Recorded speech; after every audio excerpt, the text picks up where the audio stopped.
think good to go. Hello everybody, what's up? It's Vtuber Adair and Nichi. Well, I think for this one, Nichi girl, could you, excuse me? Yeah. But, yeah. Hi guys, I hope you're having a beautiful and lovely day. All my fellow chirps, everybody, and lurkers and newcomers alike, welcome. I have decided, I don't know why.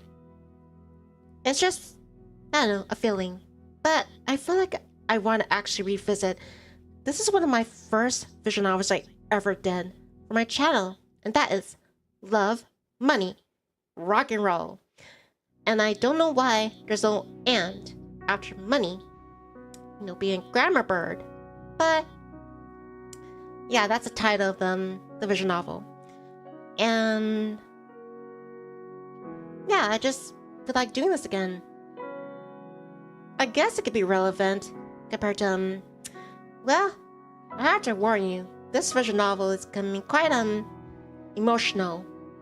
Or maybe to some people it can be depending on the character, especially the main character. I don't know if I'm like sabotaging like the views of this visual novel, but the main character we're following, he's you can love him or hate him. Yeah, he definitely has he definitely speaks his mind. But yeah, this visual novel is about it's about lost love and being able to move on and just like being able to accept like being in the present, having to move on from the past.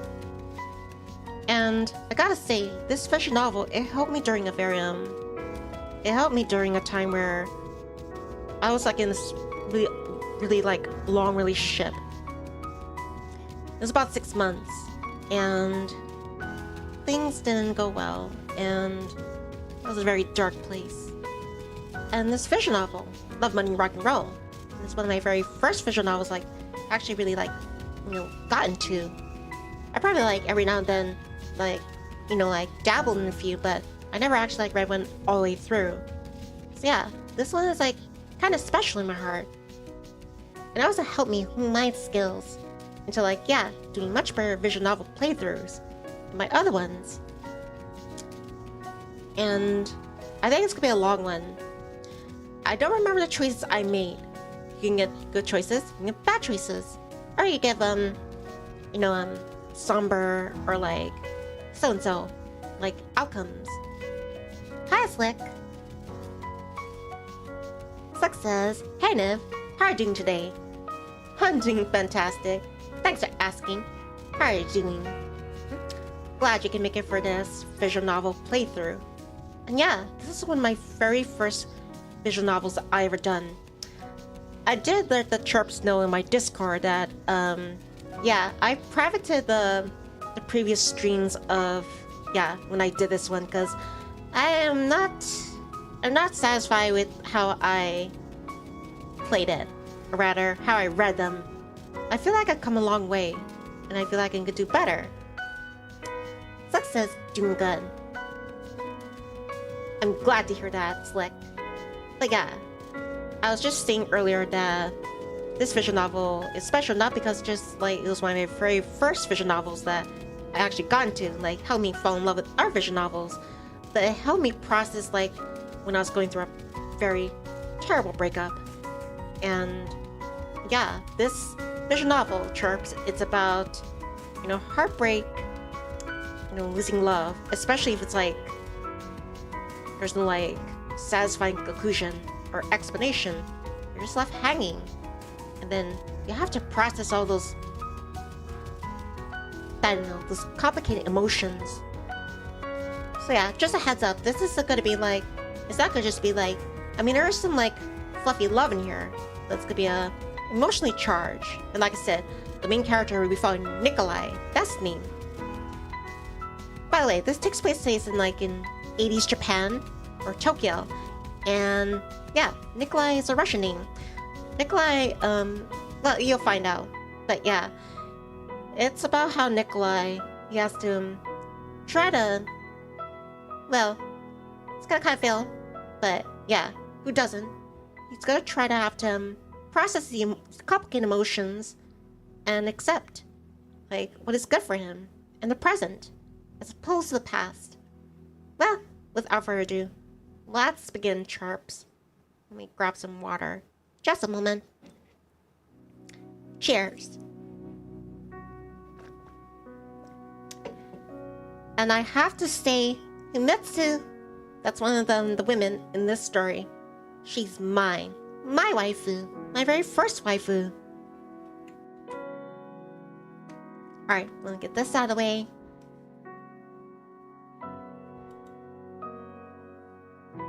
Are you sure you want to start a new game? Any unsafe progress will be lost. I've got like 100 saves in there.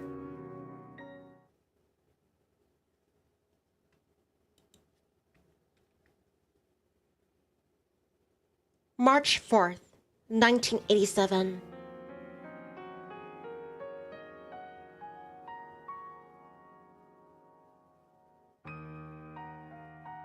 These falling sakura petals. I wonder if I should put it auto.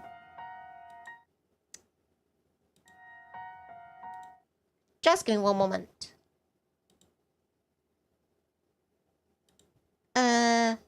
Text speed.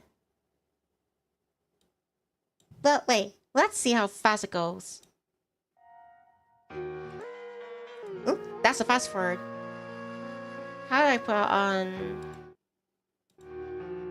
auto? Where's auto? Alright, that's a log. Sorry, it's been a while since I had done this.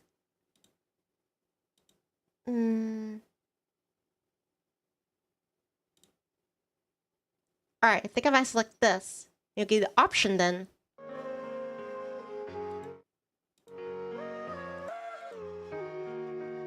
No, that's fast forward. How do I put on auto? Does I mean, clearly it says there in the settings. Auto. Maybe I gotta call auto mechanic to fix this. I don't see any keybind for it.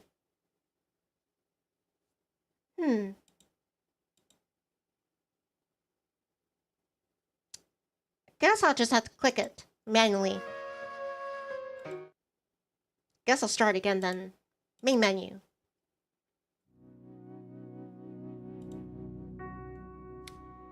Oh, let me grab this.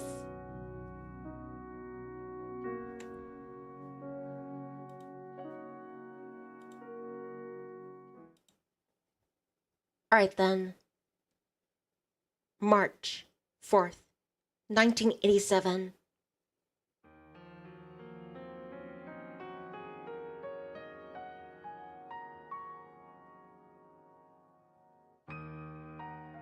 These falling sakura petals. Does anyone find them beautiful? Does anyone see deep meaning in their world? Maybe this interplay of color, the purple velvet against the setting sun, does memorize. Back then, I must have thought the same as I watched the leaves fall. Maybe too, much time has passed. I've forgotten. I have changed. Only the trees are still the same. They don't care. They came into the world before me, and they will yet outlive my descendants. They don't care for the beauty of the falling petals, their speed, direction, or angle. It's all the same to them. Why would they bother with such minutiae? To them, there's nothing more than a routine change of the seasons. To me, though, it is a flood of memories.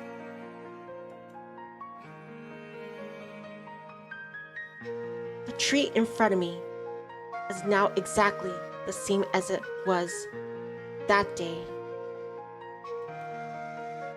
The day when I had to do something. The day when it was too late to do anything. It's the same. The same are the petals too, falling with perfidious indifference. They truly don't care. They don't care if one day a photographer makes an entire exhibition of their images for a pair of sweethearts, fall even more deeply in love, enchanted by their ceaseless dance.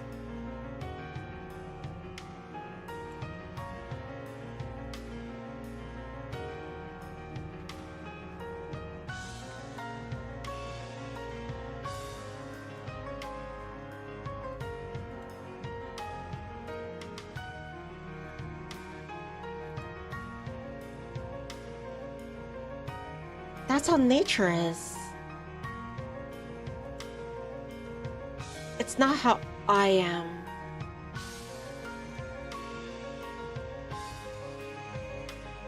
Same as that day, years ago, a year ago. That day, the petals are falling off the trees as well. Back then, true nature was lying down, not dying, no, but falling asleep to wake up again in the spring, its fire of life rekindled.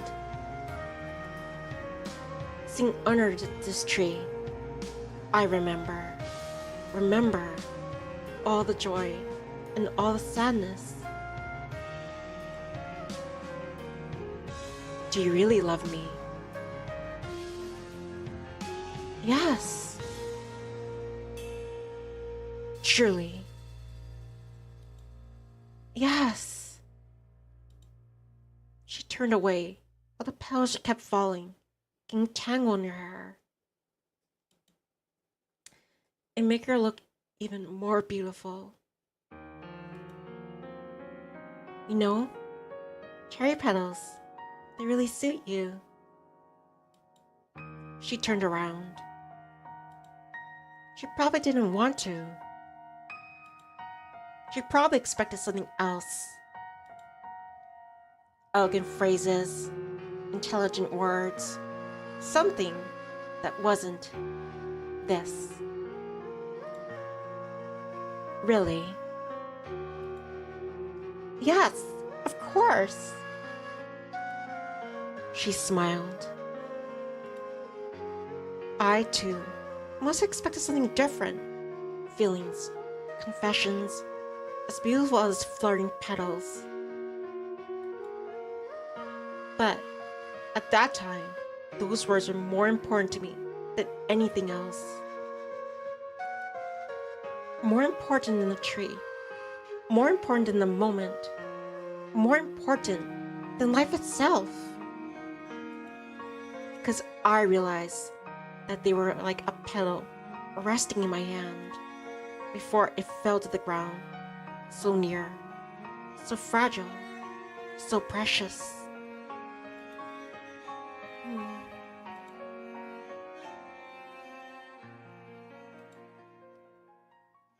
Hi, Driver. It's good to see you. Where?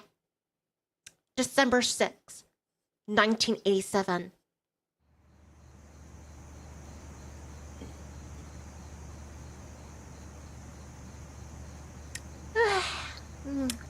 I woke up. The fan was humming, as obnoxiously as ever.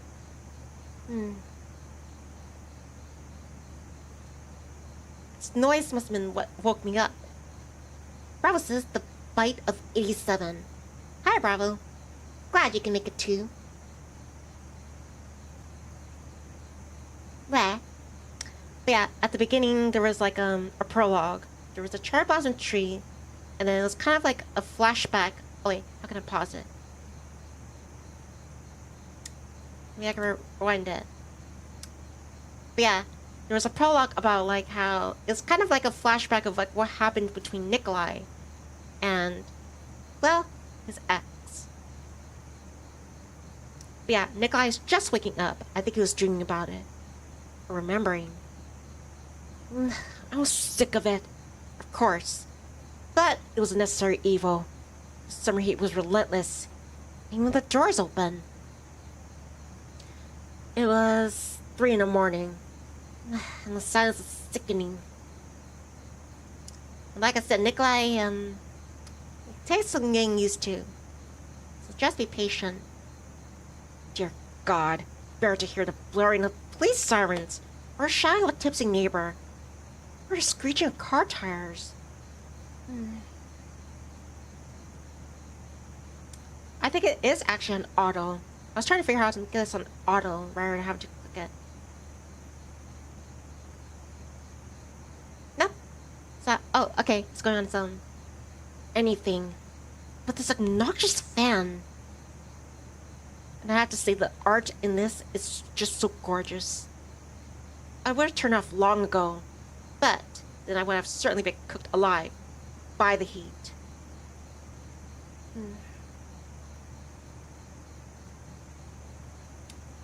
Wonder if I should make it go a bit faster. So it's that button I had to press to activate the auto for it. It just does it on its own. So if I mess with this, should give me more decent percent. But like, how do I pause it then? Oh wait, I just use this. Hell, Russian wares have nothing on Japanese summers.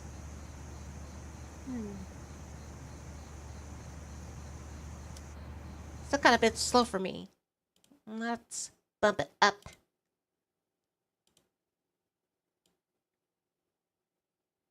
Wait, auto for delay. Oh, I think maybe if I, put it in the R direction. Oh, that's not too fast for me.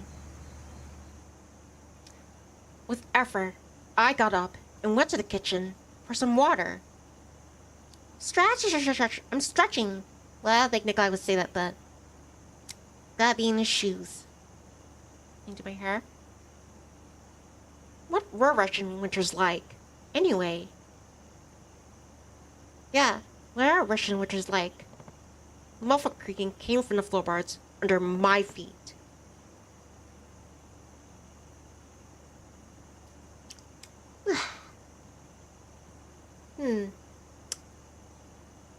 Need it faster.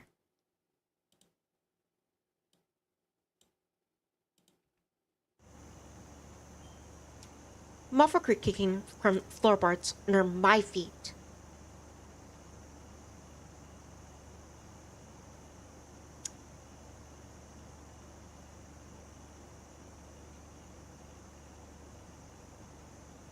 Did I make it slower?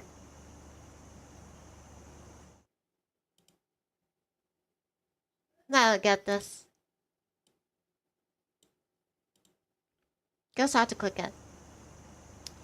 But the rest of the house, which consists of 3 bedrooms, a living room, a bathroom, and some pantries, pay no attention to its sole inhabitant. Hi, Pt1. It's good to see you. And Pt1 is smiling. Please enjoy this revisiting of love, money, and rock and roll. Spoilers. There's one thing I don't get. Maybe it's just a Himitsu run, but this game never struck me as to have anything to do with rock and roll. I mean, there's just this one character, she's like, kind of like, but it's not central. I guess it's, I don't know. Maybe I'm not remembering correctly, but it didn't seem like it had anything to do with rock and roll. Or in some scenes with instruments and a band. But it's not. Alright, I'll shut up. I'll keep reading. You know what I mean. Ghostess, why are we back here, Nivni? Hi, Ghostess.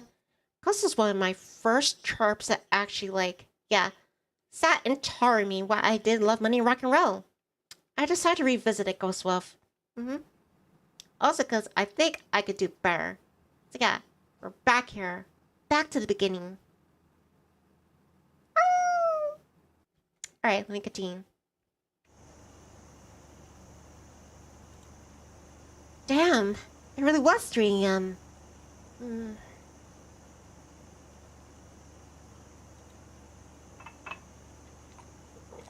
I gulped down the water greedily, spilling half over myself. I'll go, Swift. You know who I'm after. That's Himitsu. Himitsu. And, did I mention Himitsu? Next morning, I had to go to school. Had to. Why? Exactly. Maybe I also want to keep up with these stupid duties and responsibilities, striving myself with the necessity of socializing and waiting for the useless piece of paper that would attest to me, possessing a high school education. I must have invented this role myself, as was my wont. I must have made it up alongside all the other worlds that I fabricated daily, for myself, for those I knew, for the whole world. These obligations are nothing but stupid conventions of that world. By a stroke of bad luck, it was also that world that most people viewed as the real one. I figure I'd do this again because of my new model. Well, I mean my current model. When I did this, it was my live 2D model. So I figure, yeah, a breath of fresh air. I poured myself under a glass of water and returned to bed. The moon shone brightly, animating every speck of dust. In its mournful light, my room looked entirely different, like a portal to another world. A world that was beyond even my imagination. A silver ray fell on the table, inching towards a heap of papers. School papers, unfinished novel, letters. From my mother, my friends in Russia. And I got up and put a particular scrap of paper into a drawer. Has it been a year since I arrived? Or why should it even bother me? And then again, why was it on the table? I should have tossed it long ago. I jumped up, took a step forward towards the table, and came to a halt. How could I? It's not if I hadn't tried before. More than once. The phone rang loudly. Very loudly. Hi, Dan. Dan says, "Hello, Wendy, chicken sandwich. Glad you can join us for this visual novel outing. I hope you enjoy it. Right now, our protagonist, Nikolai, got up in the middle of the night and is contemplating his life. Being stuck. Yeah, right now, he's like wondering why he can't throw away a certain letter, a certain somebody. And he's like thinking about having to go to school. It was 3 in the morning. Who could possibly need to talk to me at this hour? To a dejected high schooler. Let's look at self-reflection. Well, I was used to it. Michi. Hello? Hi. You're not asleep. As you can tell, I felt a strong desire to hang up and disconnect the phone. But stronger still, I wish that she could be here now, close by. Also, by the way, I love the music for this. Even before I even contemplate doing this visual novel again, it's like Anytime something emotional happens, sometimes I just think of the soundtrack. How come? How should I know? Probably because you called me. She mumbled something unintelligible. How are things in general? How should things be in general at 3 in the morning? I don't know. Great. Then they're great. Quit it. Well, what'd you want to hear?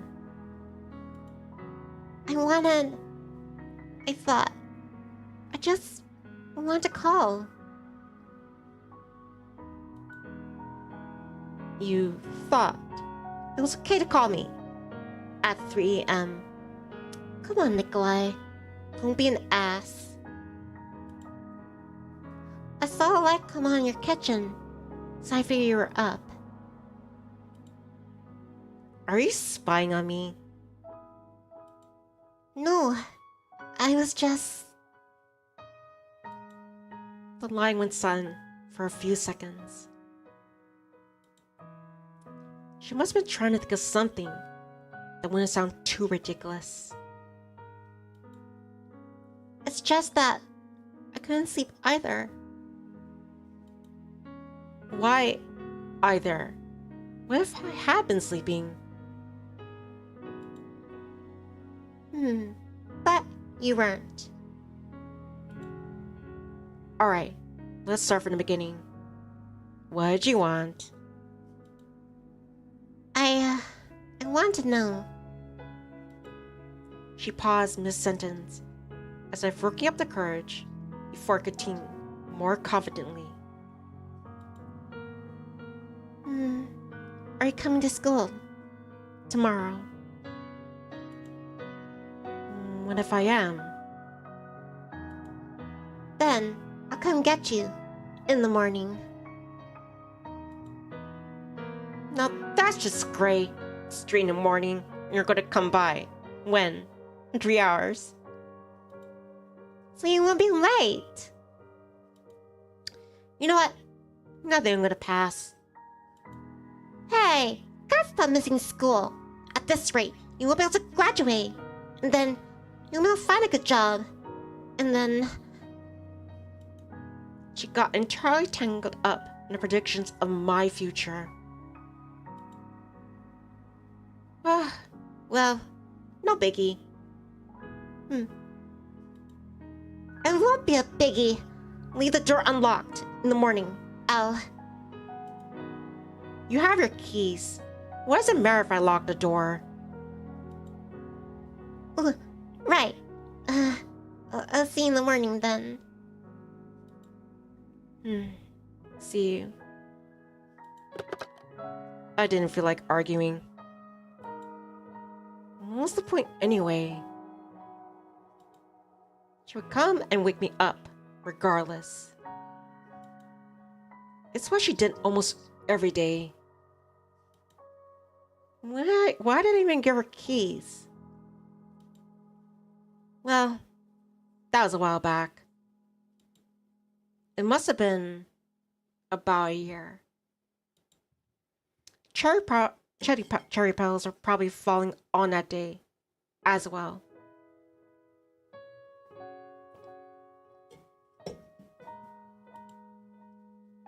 But to hell with them!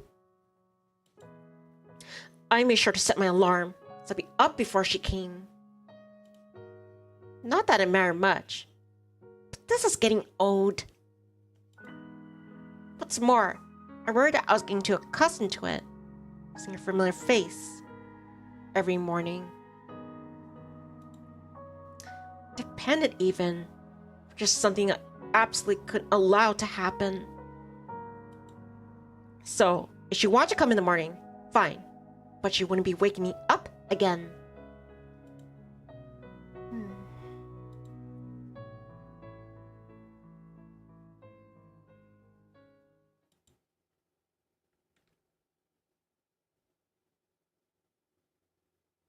July 9th, 1987. I'm stretching. 100 bells chime with 100 melodies in my head, announcing the morning. Alright, I'm up. In that melody, there was a cheerful chirping of the birds, the construction of a neighboring street, the boisterous shouts of street vendors, the damn fan that had to quit humming. For a second, and the grubbing muttering, somewhere close by. The fixed gaze of large green eyes, the pouting lips, and 2 red braids, all inform me that I slept in. What time is it? Is it time for adventure? The girl picked up the alarm clock and shoved it in my face. Hey! But it's still early! I protested. Early bird gets the worm. This is Himitsu. I feel like I've known her my whole life. Or at least, since my parents and I moved to Japan. Her mother is Russian, although she divorced Himitsu's father when we were still children. Okay, enough lounging around. Time to get up. Wash up, eat breakfast, and go to school. This is how most of my days start. Though, after all these years, I've grown used to it. Incidentally, I forgot to introduce myself. Nikolai. High school senior. Nikol-kun. Mrs. voice carried throughout the entire house and no longer felt quite so empty and lonely. I quickly showered and dressed, then went into the kitchen. This house really was too big for one person. In fact, it was probably designed for a multi-generational family. Grandparents, parents, children, grandchildren. All the empty space felt oppressive, even when my parents were still with me. Now, it felt like a museum, or a library. In the right mind would want to live in one of these, especially by themselves. Bon appetit. Same to you. An omelet and several kinds of salads graced the table. I picked up a piece of cucumber with my chopsticks and lazily rolled it around the plate. Not hungry. I am, but I can't live off grass like a rabbit. Mitsu frowned. So instant ramen is better in your book. Not a lot better, but it's certainly tastier. Hey! She puffed out her cheeks comically. It made her look like a cute hamster. I put real work into it, you know. Kale! I see nothing to cover that, so I concentrated on chewing. What are you planning to do after school tomorrow? I don't know. Yosuke wanted to go to the movies. Do you have another idea? She set her chopsticks down aside, looked at me intently, as if about to say something important. Maybe. She laughed, trying to hide her embarrassment. Never mind. It's not important. Miss is in love with me. Also says, I forgot how cute she was. That's why, Ghostlove. If I play this again and again and again, I'll always go after her. Himitsu. Himitsu, she's in love with me. I've known this for a long time, but I have done nothing about it. At some point, I grew so used to it that I couldn't tell anymore whether she loves me as a brother or a man.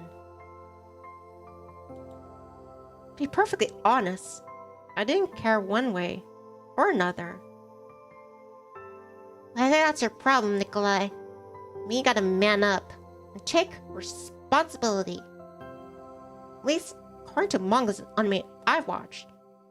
If you want to go somewhere, I can reschedule the movie. It can do without me tonight. Her face gleamed with an earnest smile. Well, actually, I want to check out this one store in your station. It just opened. The girls at school won't stop talking about it. Someone else in my shoes might have considered this a date. But I still enjoy spending time with Himitsu. She seemed content with our arrangement too. You haven't finished your breakfast. Nor did I plan to. I might still have to eat more grass for lunch. Hey, she went through a lot of trouble to prepare this for you. Why'd you accept it? Nincompoop. Hi, Nikolai, Nincompoop.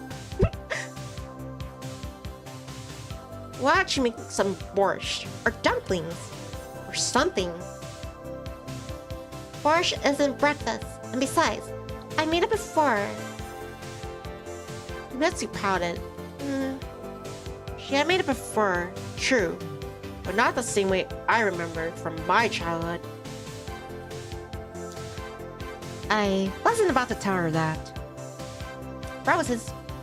Oh, the characters move. That's another cool thing about this. They kind of move like... almost like VTubers, which is so cool. The production in this is just phenomenal. P.S. Himitsu is best waifu. It's one thing not to know about how to do something, but you can always learn. It's quite another to both know and do, yet fail to meet expectations. If that's the case, there's a good chance that you will never learn. You're right. I'm sorry. Your borscht is very good. Yeah, borscht. Borscht, yeah, borscht. I repeated. Himitsu glared at me. Anyone else in her place would have long since emptied this bowl of imaginary borscht over my head. So what's the story you were talking about? They sell clothes. She kept staring at me. Dresses, sweaters, skirts, clothing, women's clothing. Do you think maybe you should go with one of your girlfriends then? I'm not saying no. It just might be a bit awkward. Why? I don't know. It's just the way things are here. You know how I'm not always great with local customs. I was telling the truth. Anyone else would have long since gotten used to the Japanese way of life, to Japanese traditions and cultural norms, or at least to the ways of the local high schoolers. That's... no one's gonna think anything. It's not like we're... Michi was now completely flustered, which was making her upset. I couldn't tell if she was more upset with me or with herself. Sometimes when I talked to Himitsu, not only her, I would hit a dead end. I no longer knew what was expected of me, while the other person couldn't understand why I didn't get it. In the end, the entire meaning of the conversation would end up buried under an avalanche of misunderstanding, which snowballed with every new remark. At such times, it was better to agree or to remain silent. Alright, it's fine. No one's gonna think anything. Why would they? Exactly. Mrs. said triumphantly and went to wash the dishes. God, I love her. Nikolai never said that. I'm singing that.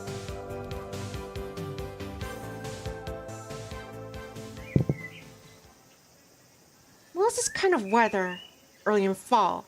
Called in Russia Grandma's summer. In Japan, at any rate, it was still very hot at the beginning of September. Himitsu walked alongside me, smiling.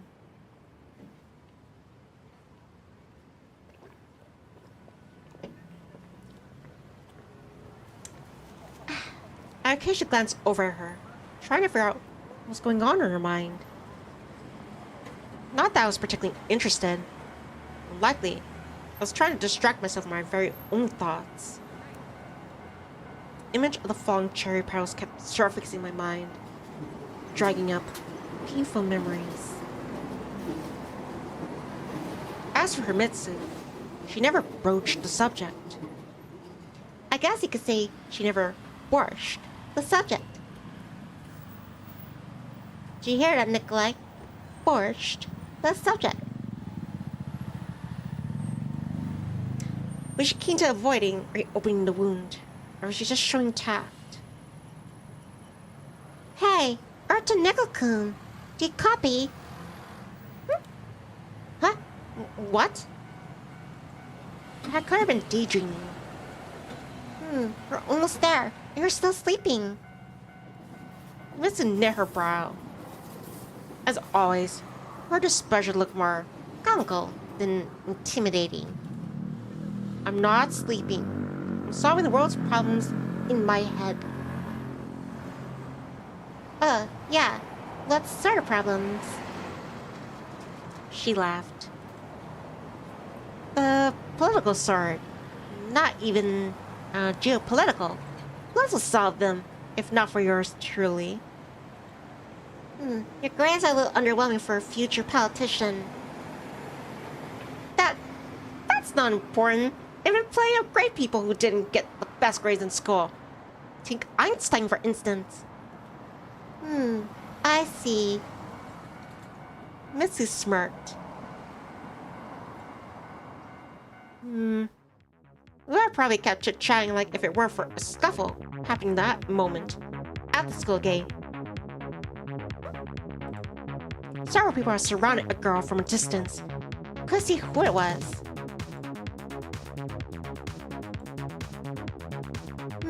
Look, said Himitsu quietly, slowing down. I listened in. She probably wears the same skirt all year. It must be a hand-me-down from her own sister. How does a bum like her even get admitted to our school? It's not a halfway house. Go work at a fish market. Careful now, you might catch something from her. It's not like I was going to, you know, with her. Hey, you're onto something. I bet that she spends her nights earning a little side cash. Poor thing. Mitsu paused for a second. Isn't she in your class? I looked more closely. She did look familiar. I think so.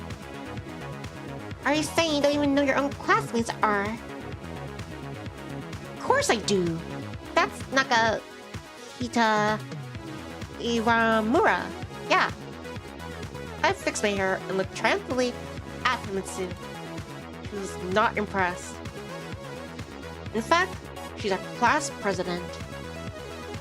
Himitsu would still look at me, reproachfully. What? I've never spoken with her.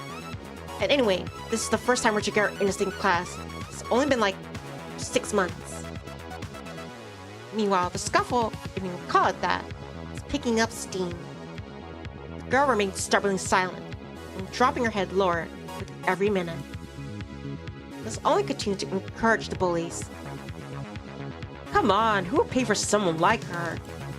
Except maybe a couple of 100 yen. The speaker made a show of opening his wallet, stuffed with bills, an hour handful and waving in front of Iramura. This is really getting out of hand, I muttered under my breath. But the other students walked right on past, pretending not to notice anything. These damn traditions again!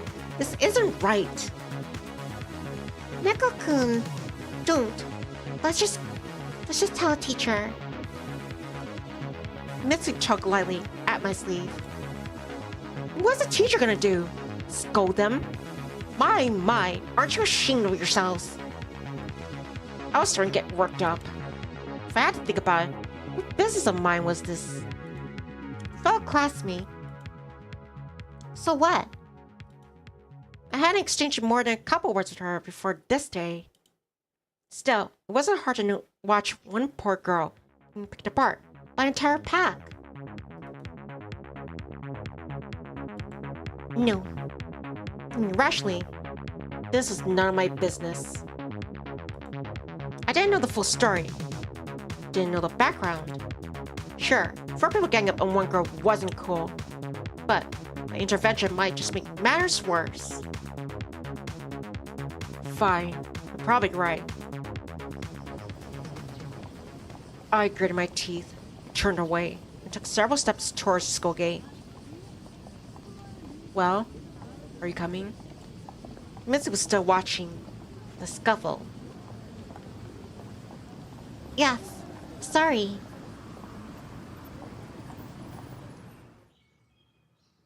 Still, that's not right. I was still sitting near to shoot cubbies, watching other suits pass by.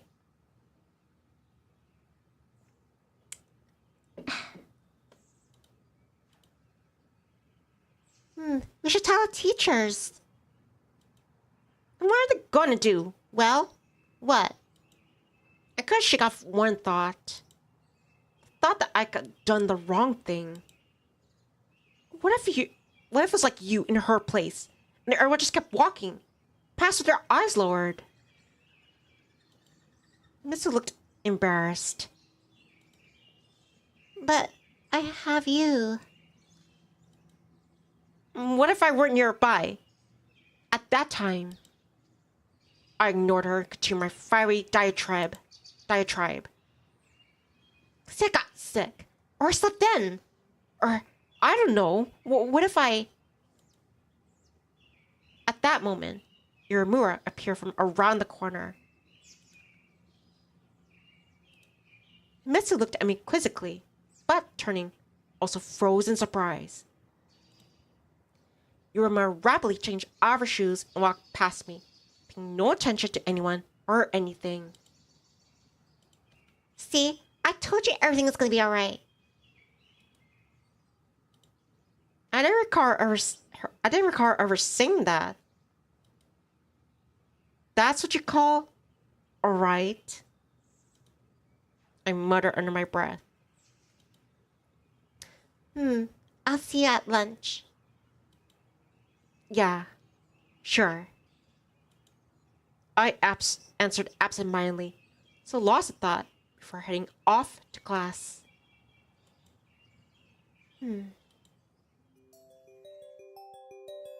Another routine school day had begun. I couldn't remember my Russian school at all, even though I attended for an entire 6 months. But for some reason, it seemed that schools are more or less the same everywhere in the world. As for people. Really, how many ways could there be to get stuff into a kid's noggin? If macaroni and Popov could independently, well, not macaroni, Akoni and Popov could independently of each other invent the radio, why couldn't identical best practices emerge in education at the opposite ends of the earth? A shout from the teacher snapped me out of my thoughts.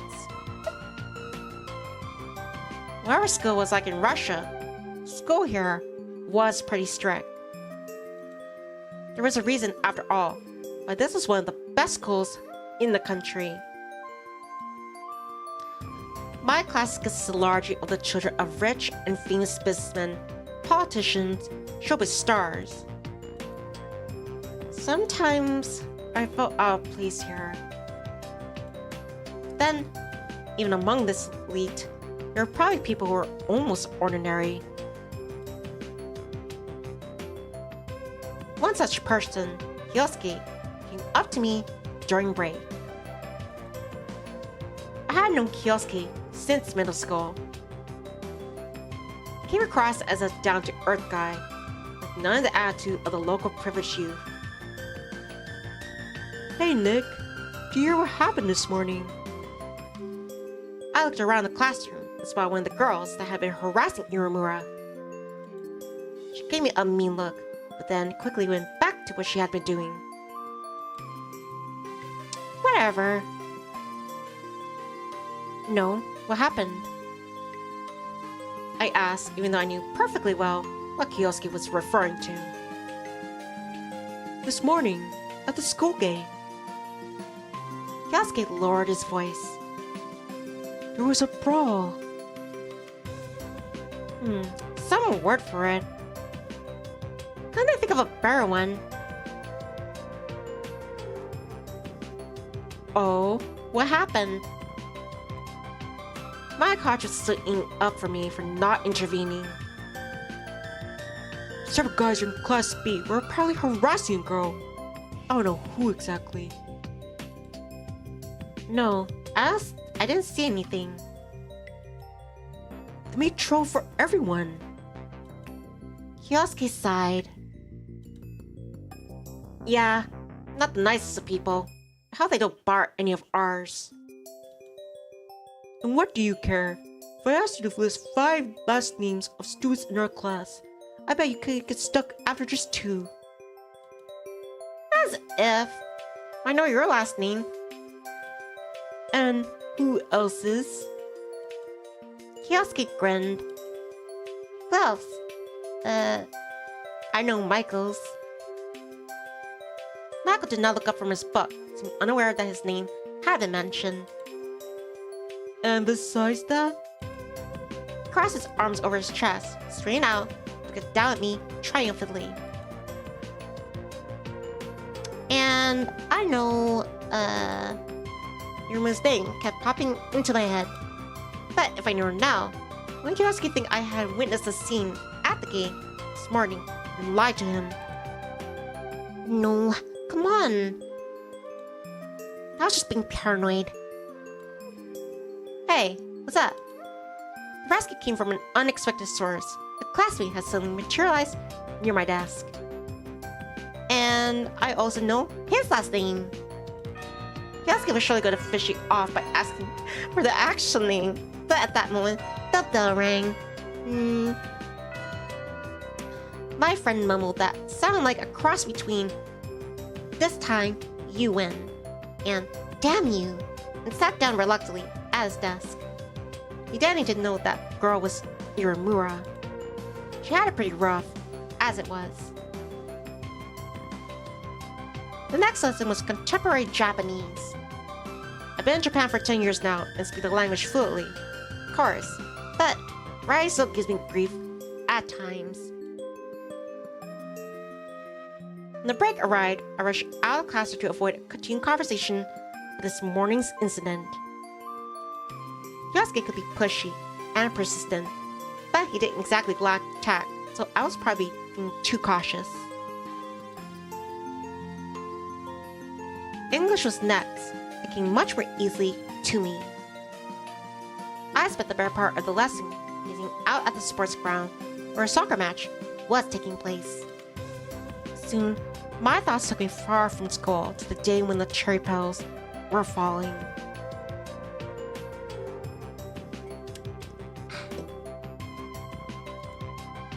Fall was here, and that meant that the trees would soon be shedding their foliage again. The color palette might be different this time, but my feelings remain the same.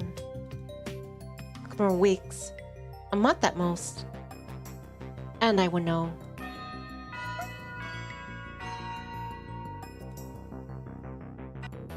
The bell recalled me to reality. My stomach started gurgling noisily.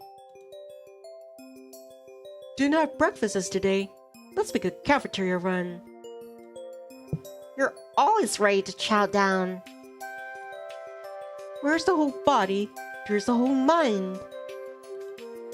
Pull out body. More like it. Nikolai, you're an ass. I was, however, really hungry, and I didn't want to wait till lunch. Alright, let's go. The memory of Himitsu's healthy, balanced breakfast is still fresh in my mind. I want to eat something unhealthy. That's delicious. Sadly, food poisoning was not on the menu. The cafeteria, like everything else at this school, was first rate. I couldn't tell if the food was here was on par with what they serve in the world's top restaurants, as I hadn't been to one. But on the whole, I had no complaints. Besides, the menu had plenty of European options. No borscht among them, of course. We entered the cafeteria. Kioski was babbling on about some new magical girl anime. I wouldn't call myself a huge anime fan, but I watch them sometimes too. Though if I had to put my enthusiasm for them on a scale, I was far as from Kioski as Tokyo is from Moscow.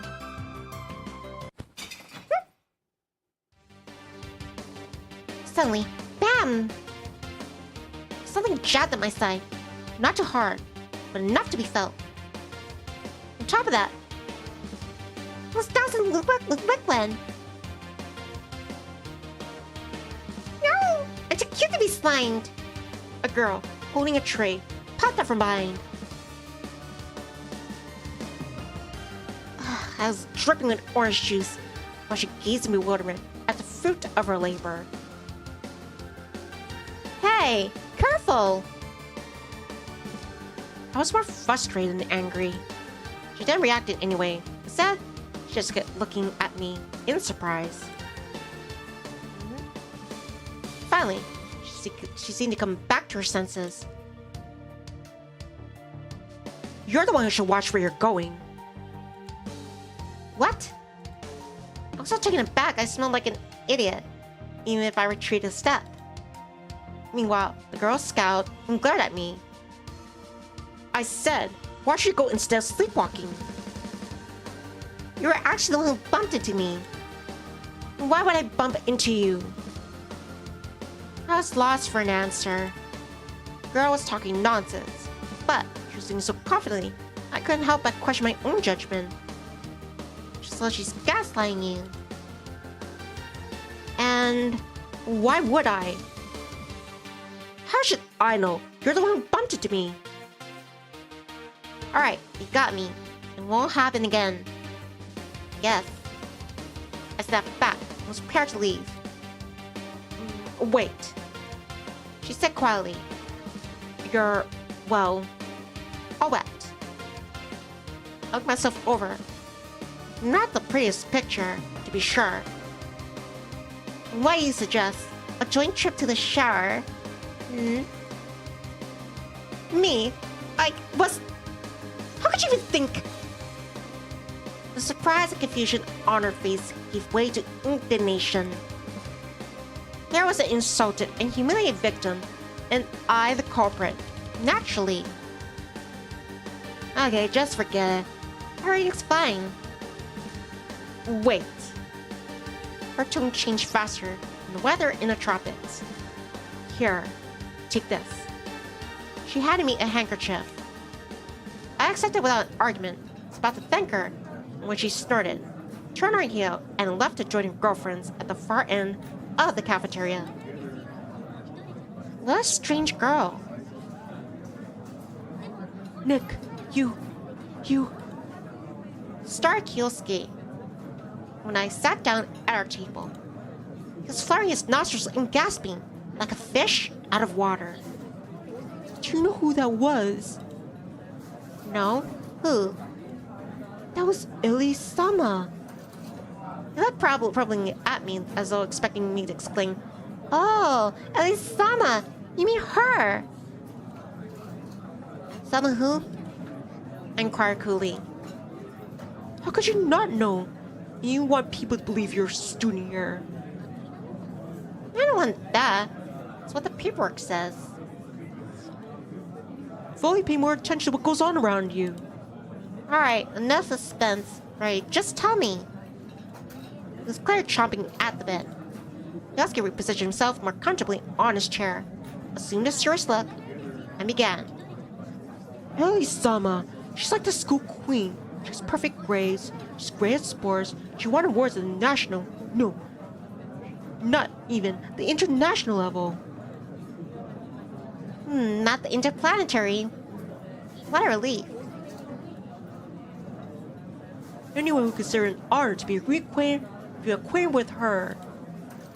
To ever spill a drink on you? Is that what you meant? Yosuke ignored me and carried on. I give my entire manga collection to have her start a conversation with me. Your entire collection?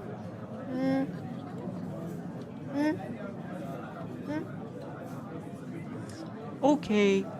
Huh. I squinted. Fine. A third. Alright, I get it.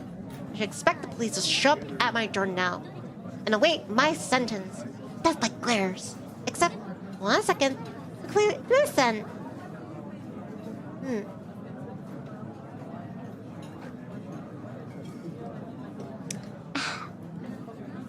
You don't get it at all. Yosuke sighed. Then again, you should expect the police. After all, her grandfather is the chairman of the school's board of directors. What am I supposed to do now? He apologized to her. She was the one who bumped into me and spilled juice all over me. He sighed again and returned to eating. I turned slowly and looked in the direction of the school queen. Judging by the lively conversation and laughter coming from her table, Ellie-sama already forgot all about the incident with my lonely serf self. Here's up, baby. Juice dried pretty quickly, and behind the noticeable yellow stains on my white shirt. I didn't recall care about my appearance, but the school had its standards, and didn't take kindly to such sloppiness. So I had to change it to a jersey and track jacket.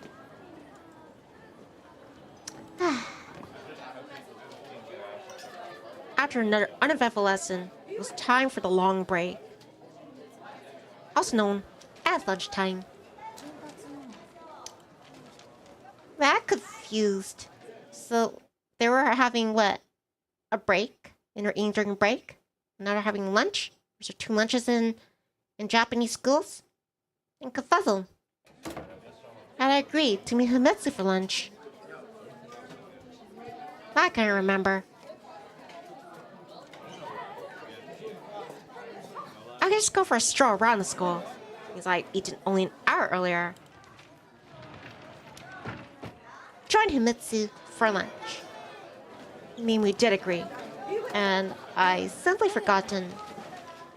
Had no interest in listening to Kyosuke's chatter, or in chewing on the stale rolls from the cafeteria. Well, what do you look like? But I have an arrangement with Himitsu. Okay. He jabbed the words critically.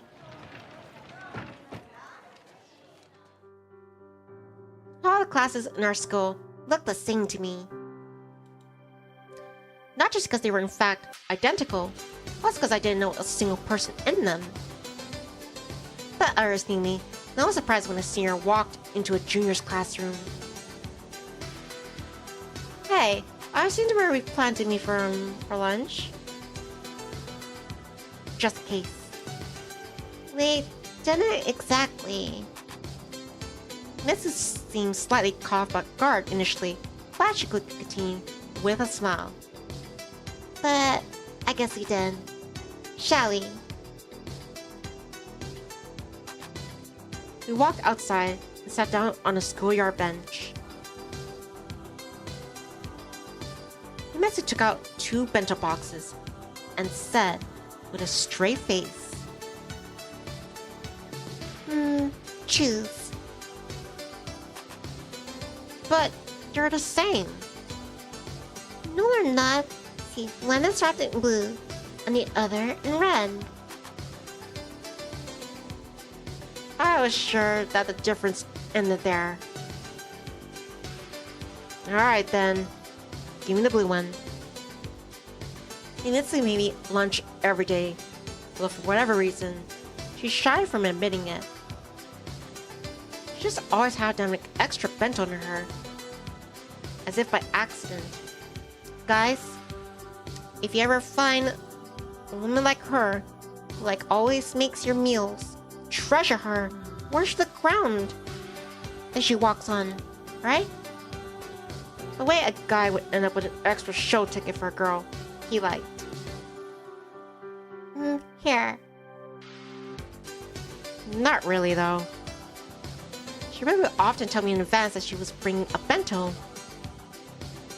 At times like this, she still seems surprised. She surprised me.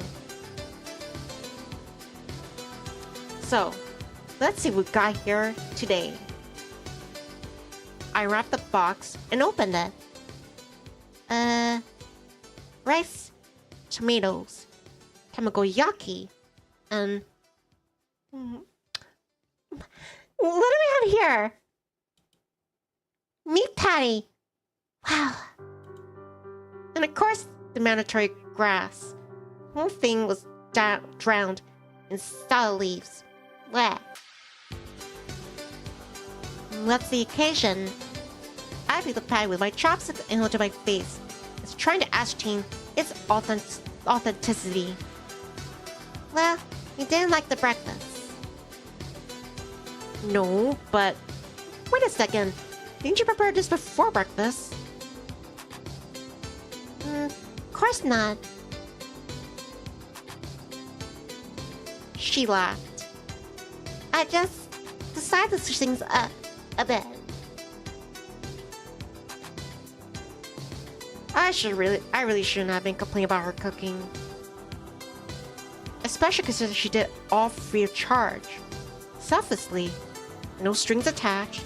Without expecting anything in return. Not even a thank you. My conscience was like a lump in my throat, preventing me from taking a bite. So, I said, "Thank you. It's very good. And I'm sorry about this morning." I couldn't come up with a reasonable excuse even if I tried. It's better to just apologize and leave it there. That's okay. I'm used to it. Mitsu laughed again. But now I felt even worse. I put my head down and focused on eating. I still feel bad for that girl. She sighed. Huh? What girl? Mitsu looked at me gravely. This morning, at the gate. Oh, right. Preoccupied with my meal, I drifted off for a moment. Have you talked to her since? No, I didn't really have anything to talk about. I noticed reproach in Himitsu's eyes and continued. No, really. Well, what was I supposed to do? Walk up here and say, "I'm sorry I didn't help you. What's done is done." You're probably right. Himitsu grew visibly sad. Please, don't start. You yourself said we shouldn't get involved. The last thing I need was for Himitsu to start blaming me now. I already knew what I did was wrong. I know, but on the other hand, I feel for her. It's tough holding things in for so long. What else can we do? Yes, it's an unpleasant situation. No question. What now? Start breaking our faces. Neko-kun, you're made of stone. Stone? Have you tried to roast from the cafeteria? You're made of stone. Well, how about the bread from my kitchen cupboard? It's so hard, not even the mice can touch it. Me? I'm not made of stone. I'm just a realist. The way this came out, it almost sounded like some Politburo speech. But Himitsu did not share my enthusiasm. I just think it would have been the right thing to do. Somehow, Himitsu reminded me of a Soviet pioneer scout. Comparison me, it really burst into laughter. I choked and rice went flying everywhere. Now look what you've done. She took out a handkerchief and wiped the grains of rice stuck to my face. Wait. Stop! What are people gonna think? I was generally much more relaxed about this kind of thing than the Japanese, but joining me in public was perhaps crossing the line. I wonder why I didn't embarrass her. What should they think? Himitsu seemed genuinely perplexed. Nothing at all. I looked around in exaggerated fashion to show we weren't alone. Don't worry about it. She smiled and started packing away the now empty boxes. Sometimes, I just didn't get her. I got back to class in just a couple minutes before the bell.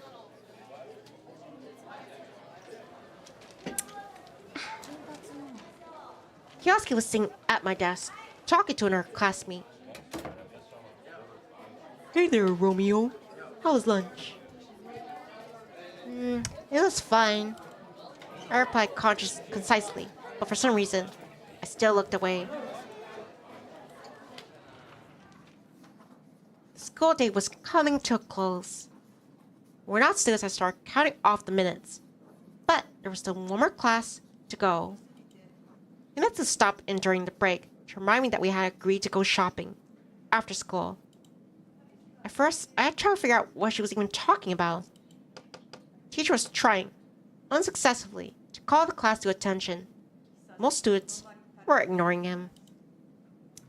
I mean, a lot of students at this school were generally invested in their education and keen to learn, but half only sat through the lessons for the sake of their prestigious diploma. Why would they worry about trivialities like grades or detentions when your whole life is planned for you decades in advance? Settle down. Teacher kept repeating. Regrettably, he could not yell at them. Alright, if you don't calm down, you're not going to find out that we have a new girl joining us today. Instantly, the classroom plunged into silence, broken only by a few whispers. A new student? In the middle of the year? Is she cute, I wonder? I wasn't particularly excited. I was used to their constant gossiping, but I couldn't care less if the class gained another students I didn't know the existing ones very well to begin with. Come in. A subdued murmur rippled through the classroom, but I felt too lazy to even lift my head. But then, I felt a strong shove in the back. Hey! I turned around and looked at Kioski. He sat there, mouth ajar. How come you could be that even these overplayed children will react like that? I faced the blackboard. Classroom was a whirlwind of scarlet cherry petals.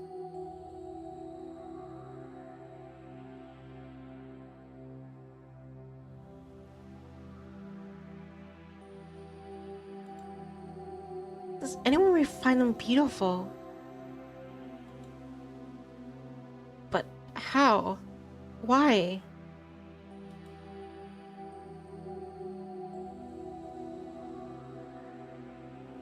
The girl from my visions, this visitor from the past, was standing just a few meters away from me. Well, go ahead and introduce yourself. My name is Catherine Winters. Actually, I know a few people here already. She quickly surveyed the classroom without pausing at anyone in particular. I look forward to studying with you. She deliberately distorted the standard Japanese greeting. Catherine Winters. So official. She had always been just Katya to me. She was the one who I watched the petals fall. Then she moved away. She just left and never really gave a reason. She left me alone, breaking my heart and shattering my dreams. I should have been mad. I should have hit her even. I couldn't. How disgusting trite and hackneyed it all was. Like I've been trapped inside a second-rate shoujo manga. Now she just needed like glaring sparkles around her face and some wispy clouds in the background.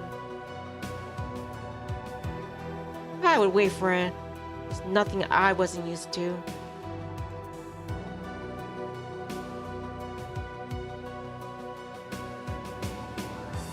I rub my eyes and pinch myself hard. Nope, not a dream. Hey, Nick, why is she back? Do you know something? Why haven't you said anything? Yosuke was prowling unknowingly behind my back. My world had contracted into a dark tunnel, with me on one end, immersed in total darkness, and her, at the other, bathed in light. Except that waiting for me at the other end was, surely, no paradise. Meanwhile, the teacher showed Catherine to her desk. She walked past me without so much as a glance. I was at loss for words.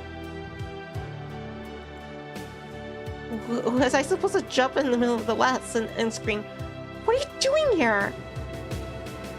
My classmates' initial astonishment had faded away in the meantime. Many did, in fact, know Catherine. She had been a student at the school before. The rest probably just hadn't expected to see a foreigner. After all, there weren't that many of them even in our school. I doubt they considered me a foreigner, that is, if they were even aware of my existence at all.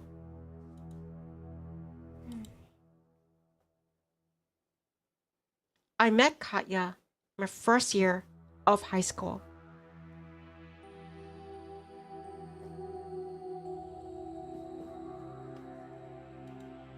Somehow, we ended up dating. She and I were rather incredible. Her mother had been working in Japan for quite some time, same as my parents. Time passed, and everything seemed to be going well. Then, one day, Kaya told me we can no longer be together. Something about her mother getting transferred.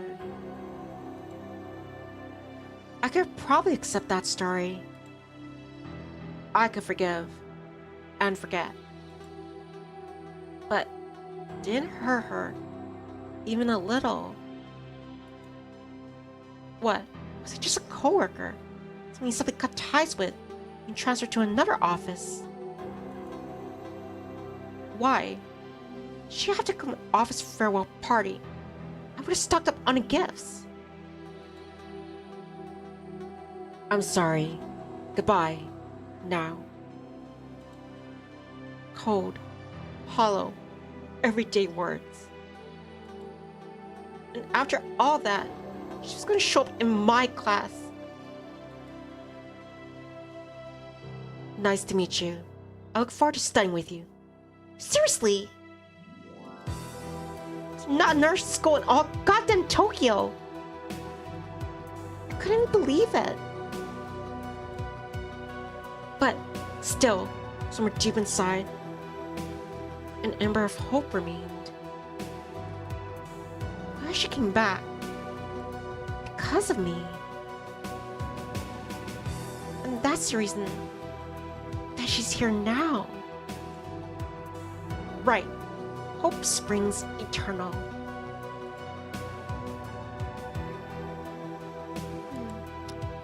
I was watching seconds go by slowly. On the clock. Talk to her. I had to talk to her. The bell. At last. I worked up the courage, and she flew right past me, heading for the door. Had I been too slow, too indecisive? It wouldn't even matter now. Hey, Nick, are you asleep or what? Kioski's words seemed to come from afar, as if from another world. What was I going to say to her? Hi, long time no see. How are things? Anyway, why had she approached me first?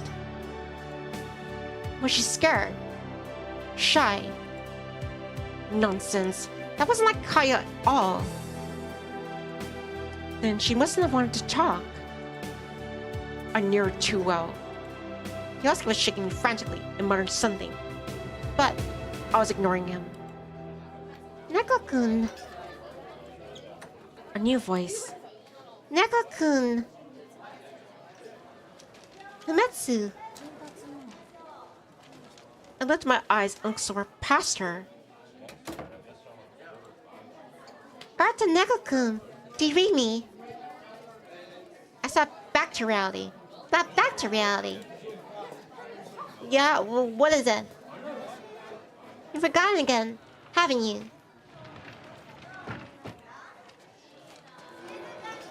She was pouting comically. I knew what, so I decided to come fetch you. What does she even want with me? Fetch me? What for? Oh, right, we have some kind of plan. What did that matter now? Katerina leapt as she was moving further away with each passing second. The distance between us now was far greater than all the miles of the Pacific Ocean.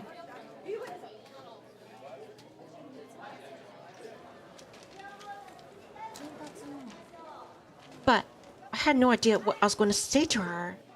I had long been secretly hoping to get over her, to let go, and move on with my life.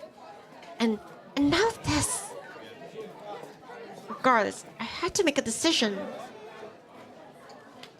If I was going to run after her, I had to get going. No, I'm not gonna do it. Nothing. How much longer is I going to let this continue? A surgeon has to excise the rotting flesh to prevent disease from spreading to the rest of the body. Since we were classmates now, I was bound to find out eventually why should I come back. Of course. I remember. I said confidently, stood up, took Himitsu by the hand, and headed for the door. Wait, what about... I turned around and gave Kioski a glare so furious that he shut up immediately.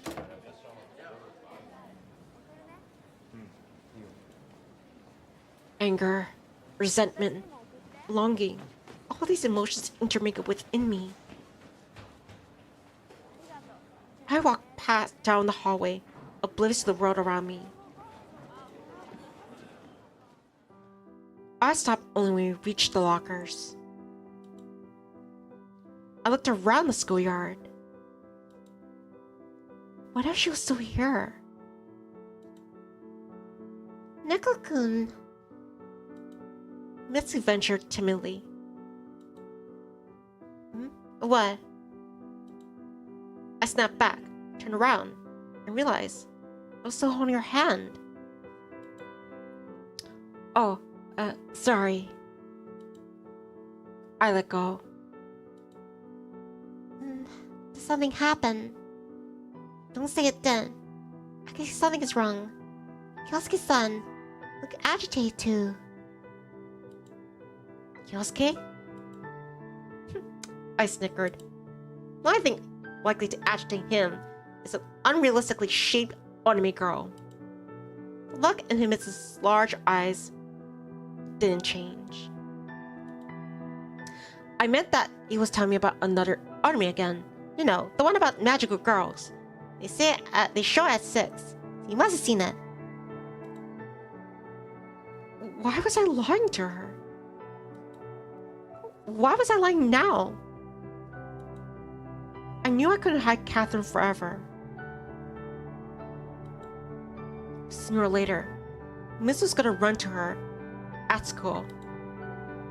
Or worse yet, Catherine would show up at her house. They did know each other, after all. Anyway, it's nothing. Let's go to your store. Where'd you start to say it was again? By the station. Missy was gonna pry. It wasn't in her nature.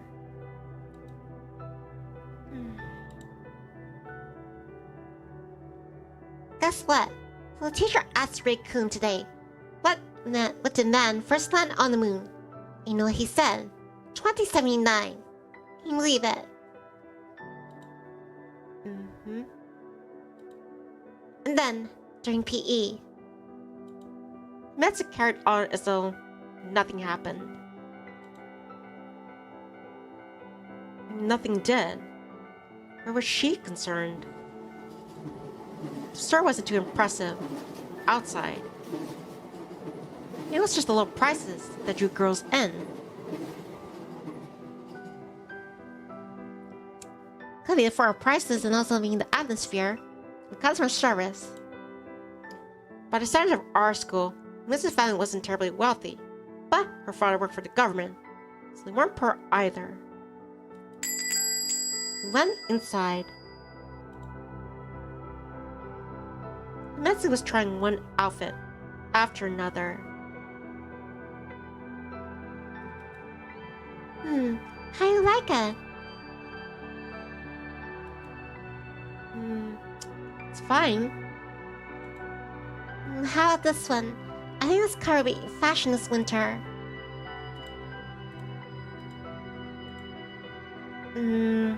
It's fun. Come on, Nikolai. What do you think of this dress?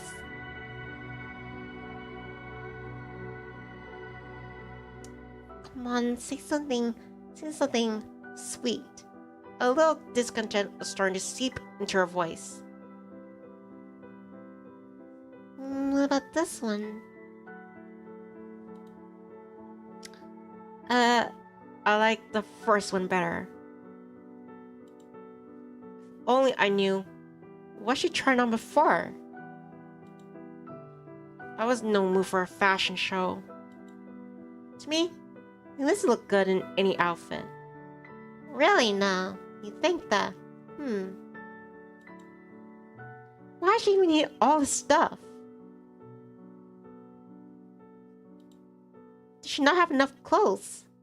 One, can never have enough clothes, and two, she's trying to give you a hint. Really? Why? I know Himitsu for a long time, but I couldn't recall her ever being in a relationship.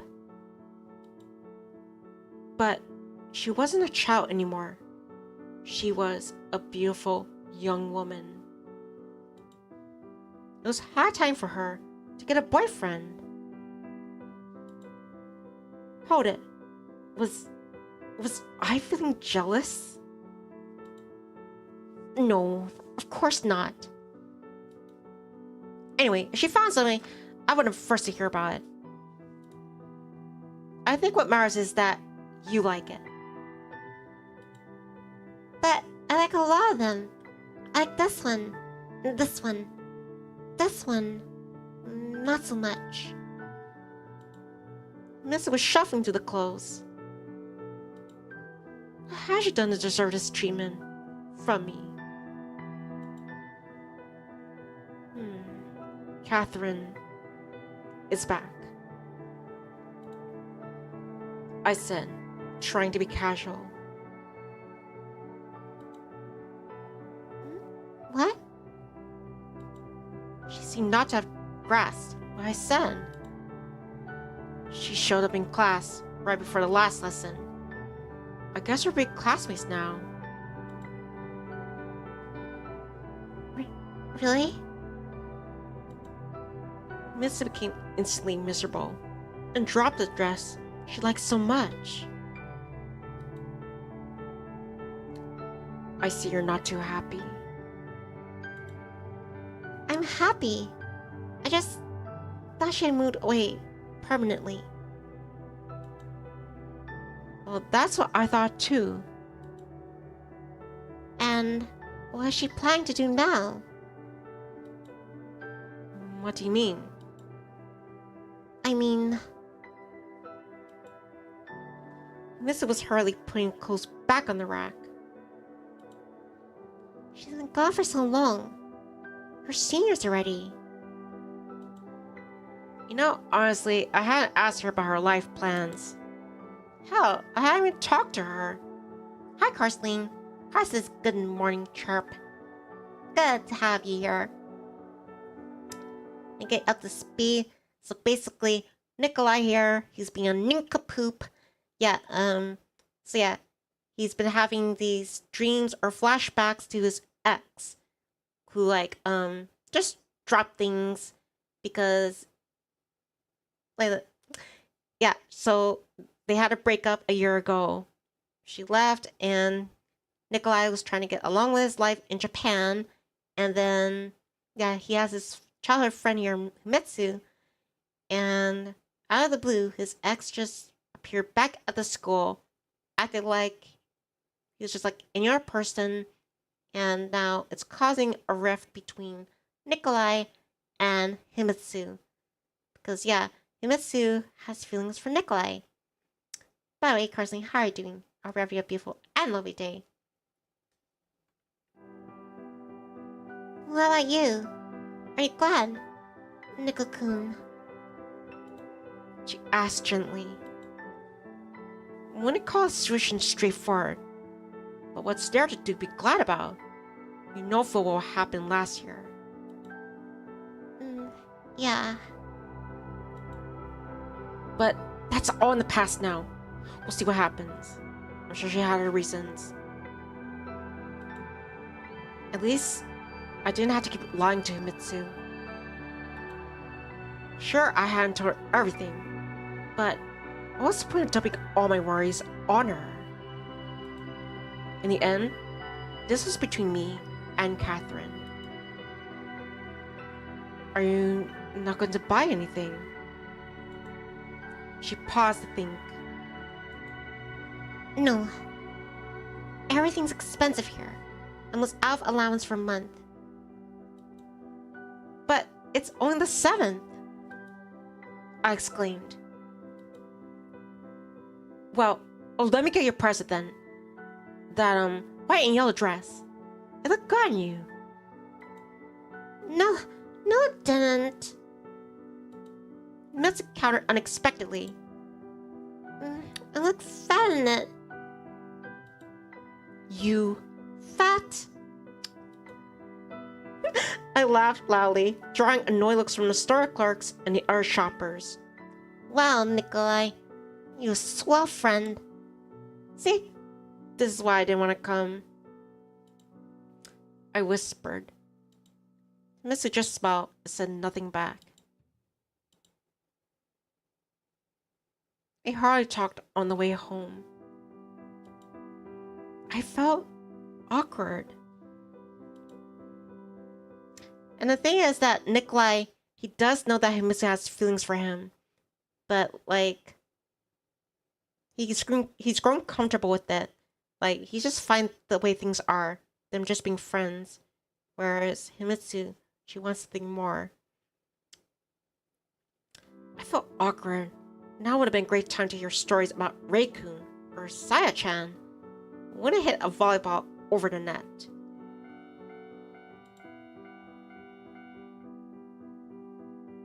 Don't feel bad because of Katya. I feel fine. Come on, I can see it. Don't worry. I'll be alright. It's been long enough. The part thing is that you believe that yourself. I do. It's just a bit unexpected. You know how she is. She comes uninvited, is without saying goodbye, always self-centered. I smiled involuntarily. Himitsu noticed and grew even sadder. Thankfully, by then he already approached my house. Well, I'll be off. I'll see you tomorrow. See you. I wanted to say something else, but instead just watched as she walked through the gate.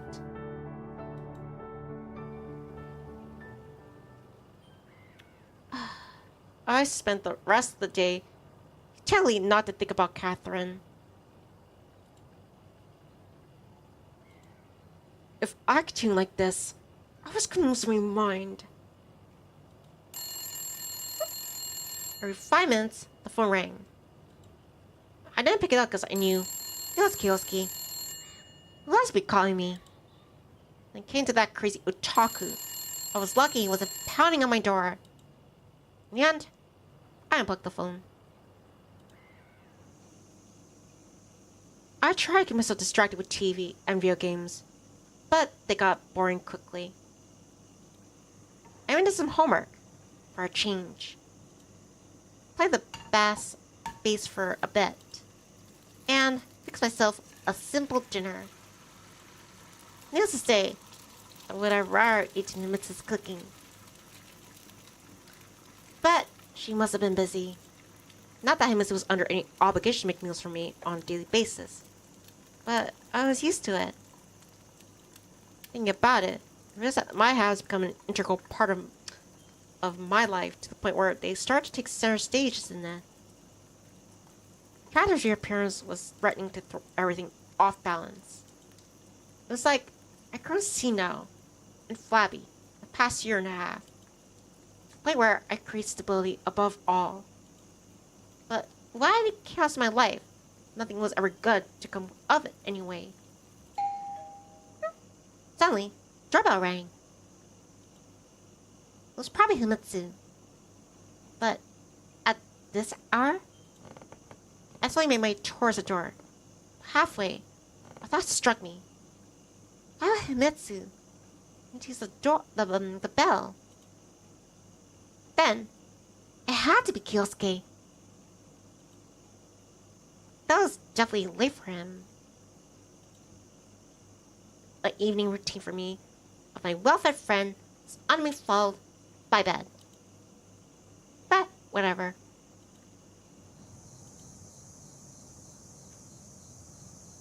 But there was no way out the door. I looked around and walked outside, but the street was empty. Stupid pranksters! Someone had definitely been here. As on the way back, I discovered a note on the doorstep. The note read, Nikolai's son, be careful, you are in grave danger.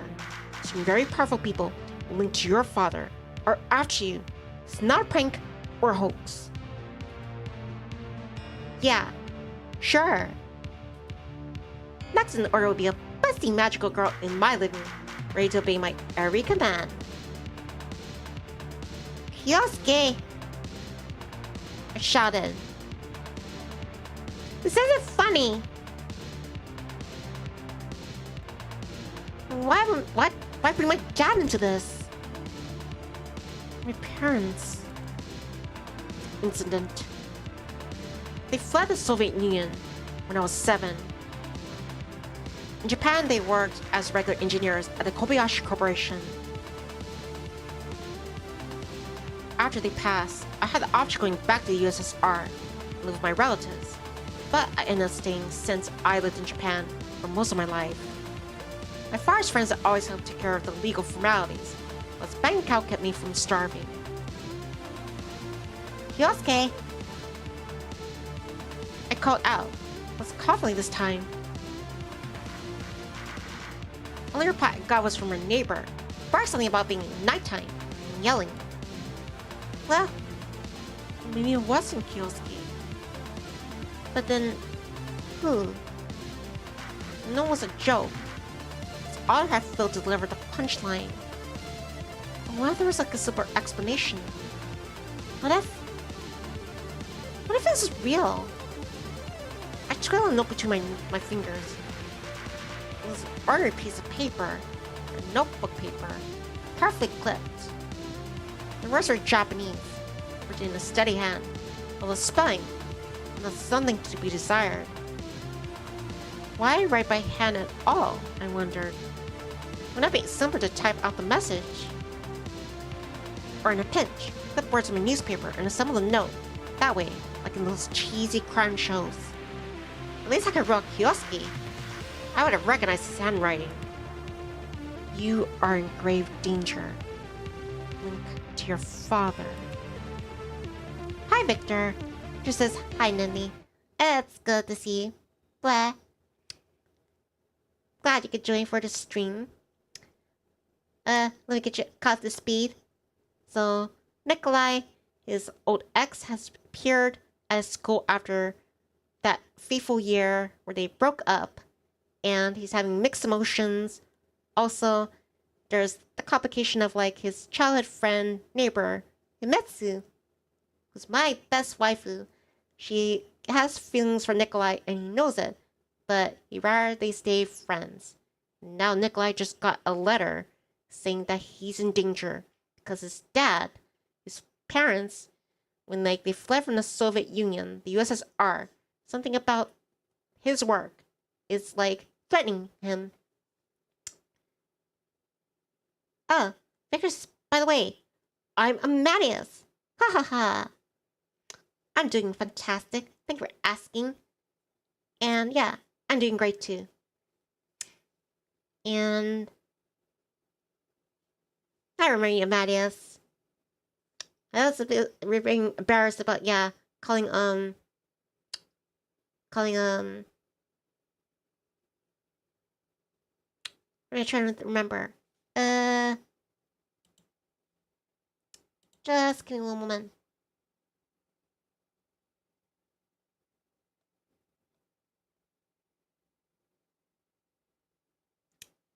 I can't remember. Oh, Vestro. Yeah, I was calling Vestro.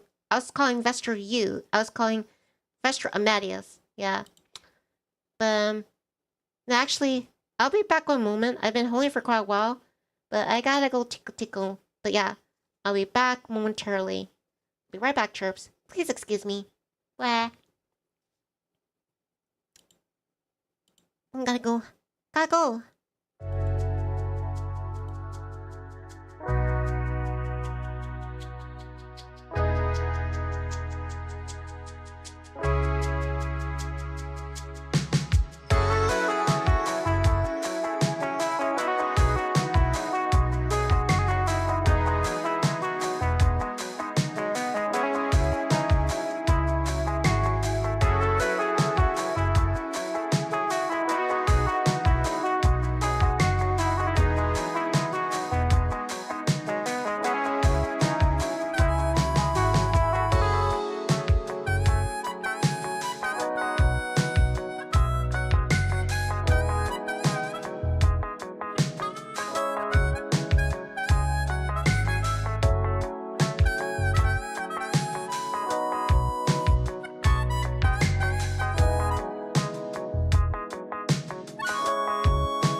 I am back.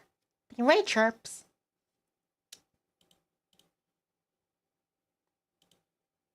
Or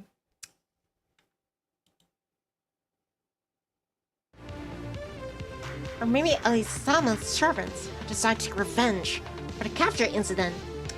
Oh, Elisama's, she was like, I guess, yeah, she was a class president. Not class, no, that, I think of Iramura. No, she was like, apparently some kind of like, she's like a popular girl at school, bumped into Nikolai, and Nikolai's just like, oh, maybe one of her servants, like, yeah, sent this letter to Nikolai about, like, being in danger. But I don't think that's that. Link.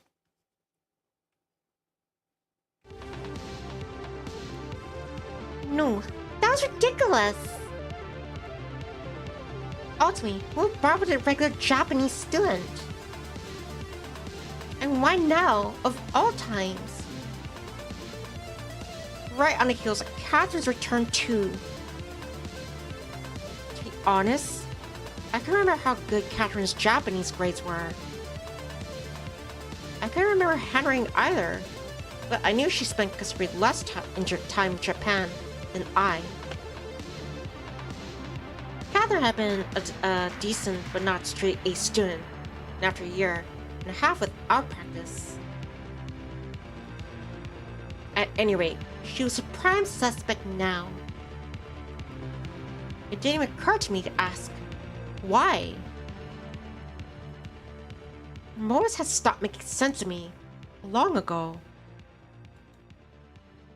Either way, I had to try to find some answers at school tomorrow. Now, it was time for bed. I had felt so worn out at the end of the day in a long time.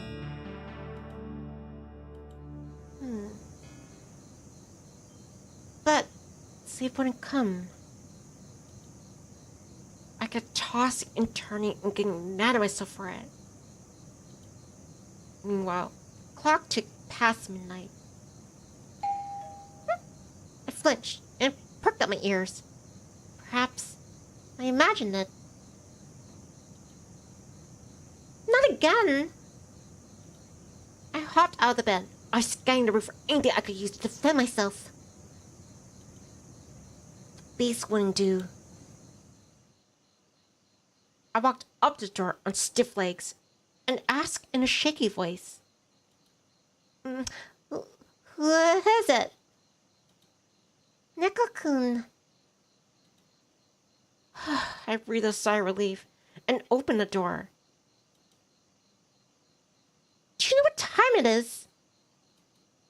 Sorry, but your phone was off. So? Is that a reason to show up in the dead of night? No, but I tried calling several times. I want to know if you're going to school tomorrow. If you're so concerned about my attendance, you shouldn't wake me up in the middle of the night. I'm sorry. Suddenly, I felt bad. This was just being herself. I was taking my problems out on her. She wasn't the one who brought Catherine back or left the note. Not. It's my fault. I should be apologizing. It's been an awful day. I mean, it's been a tough day. Very busy. I was ready to sleep. Trying to sleep. At any rate. Okay. Well, I'll be going then. Good night. I shut the door behind her and returned to bed. If today was tough, what will tomorrow be like?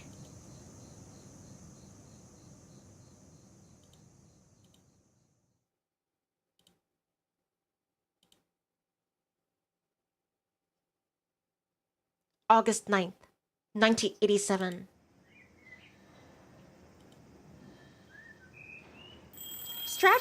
I'm stretching. 100 bells chime with 100 melodies in my head, announcing the morning.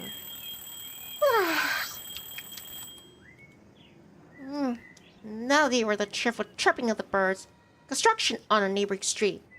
Boisterous shouts of street vendors. And the damn fan I had quite humming for a second. Like rubbing muttering somewhere close by. Just in case anything happens, like game crash or something. Let me save. There.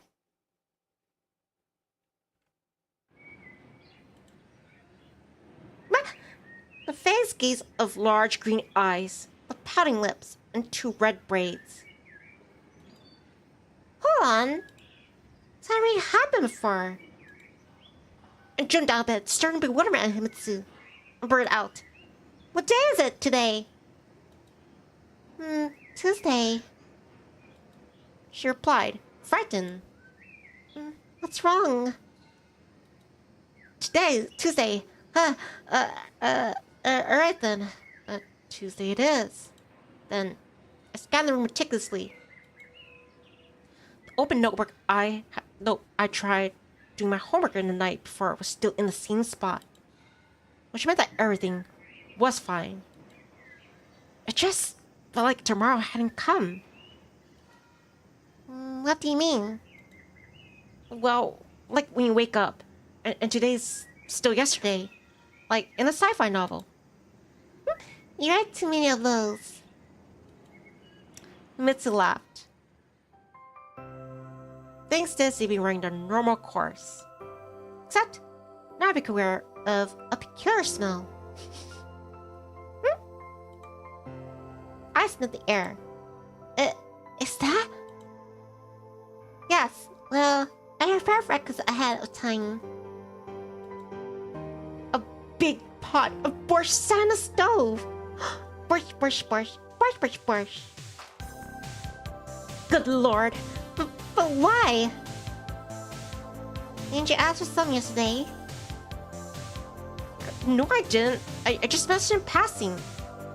It was a joke. Well, you know what? Parsley says I love borscht. I was just saying it. Borscht. She said menacingly. You have to eat this joke now. Soup for breakfast.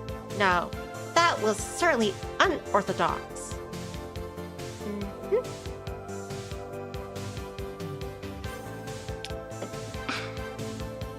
Himitsu had outdone herself this time. Suppose yesterday I said something about foie gras in a 1978 Chateau Margras. That would wing me now too. In any case, the borscht tasted quite good. Granted, it wasn't exactly a traditional recipe. Well, Himitsu was sitting across from me, looking at me intently. why aren't you eating? I'm waiting to hear what you think. Nikolai, choose your words very carefully. Oh, yeah. Sorry. It's delicious. Really? She didn't believe me. Yes, really. Why wouldn't it be? I must have tried the borscht.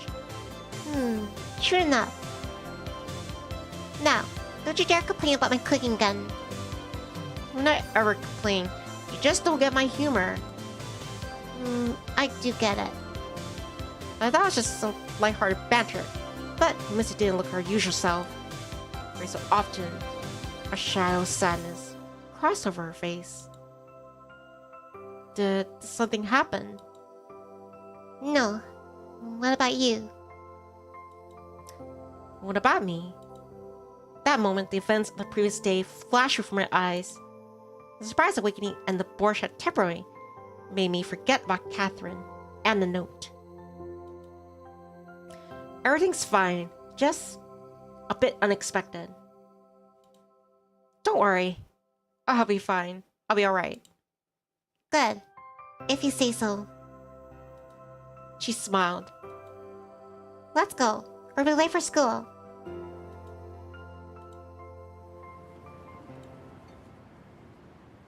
We exchanged only a few words along the way. Somehow, I just couldn't find a suitable subject for conversation. I didn't want to tell Himitsu about the note just yet. She probably hadn't anything to happen to her overnight that was worth sharing. Sure, I could have talked about some random stuff, but that wasn't my thing. Finally, we reached school. No incidents today, I hope. I hemmed. Alright, see you. Don't sleep in class. Mrs. smiled and headed for her classroom. Yes, ma'am. Okay, now I have to think of a way to snag Catherine's notebook without anyone noticing. That seems like a stupid plan. I hope she writes something on it. Preferably in Japanese. I was walking down the hallway, lost in thought, and someone called my name. Unkin-kun, hold it there. The school principal. What was his name?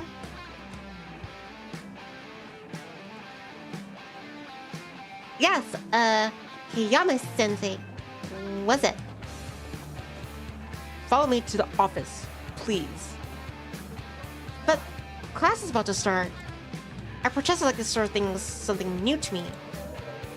It won't take me long. It won't take long. A very old man in his 70s, maybe older. Yama-sensei is always coyly polite and cold. On top of that, he dressed and carried himself in a strictly European manner. I always been shocked by how devoted some Japanese people were to the Western lifestyle and culture. I could think of a number of scenes on the subject, along with the lines, "To thine own self be true." Although here, there's like something of a tradition in its own right. This is, after all, an elite school. What's the issue, exactly? Unkin-kun, please come along. Rose's Colonel Sanders. Boo-hoo, I don't know what to do. What hell, Colonel Sanders? Well, naturally, he wasn't going to reprimand me in the middle of the hallway and reveal the entire school, was he? He went into his office. Someone was already there. Huh? Well, if it is Uju-sama herself. Standing next to the principal's desk was in fact Ellie-sama. Ah, the boy from yesterday.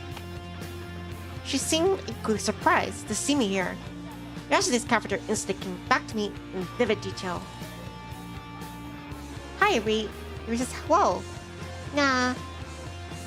The man did give me a handkerchief in the end. Back on me, Reed. Basically, Nikolai, the young man in the back over there, he's he went to a very nasty breakup with his ex a year ago, and then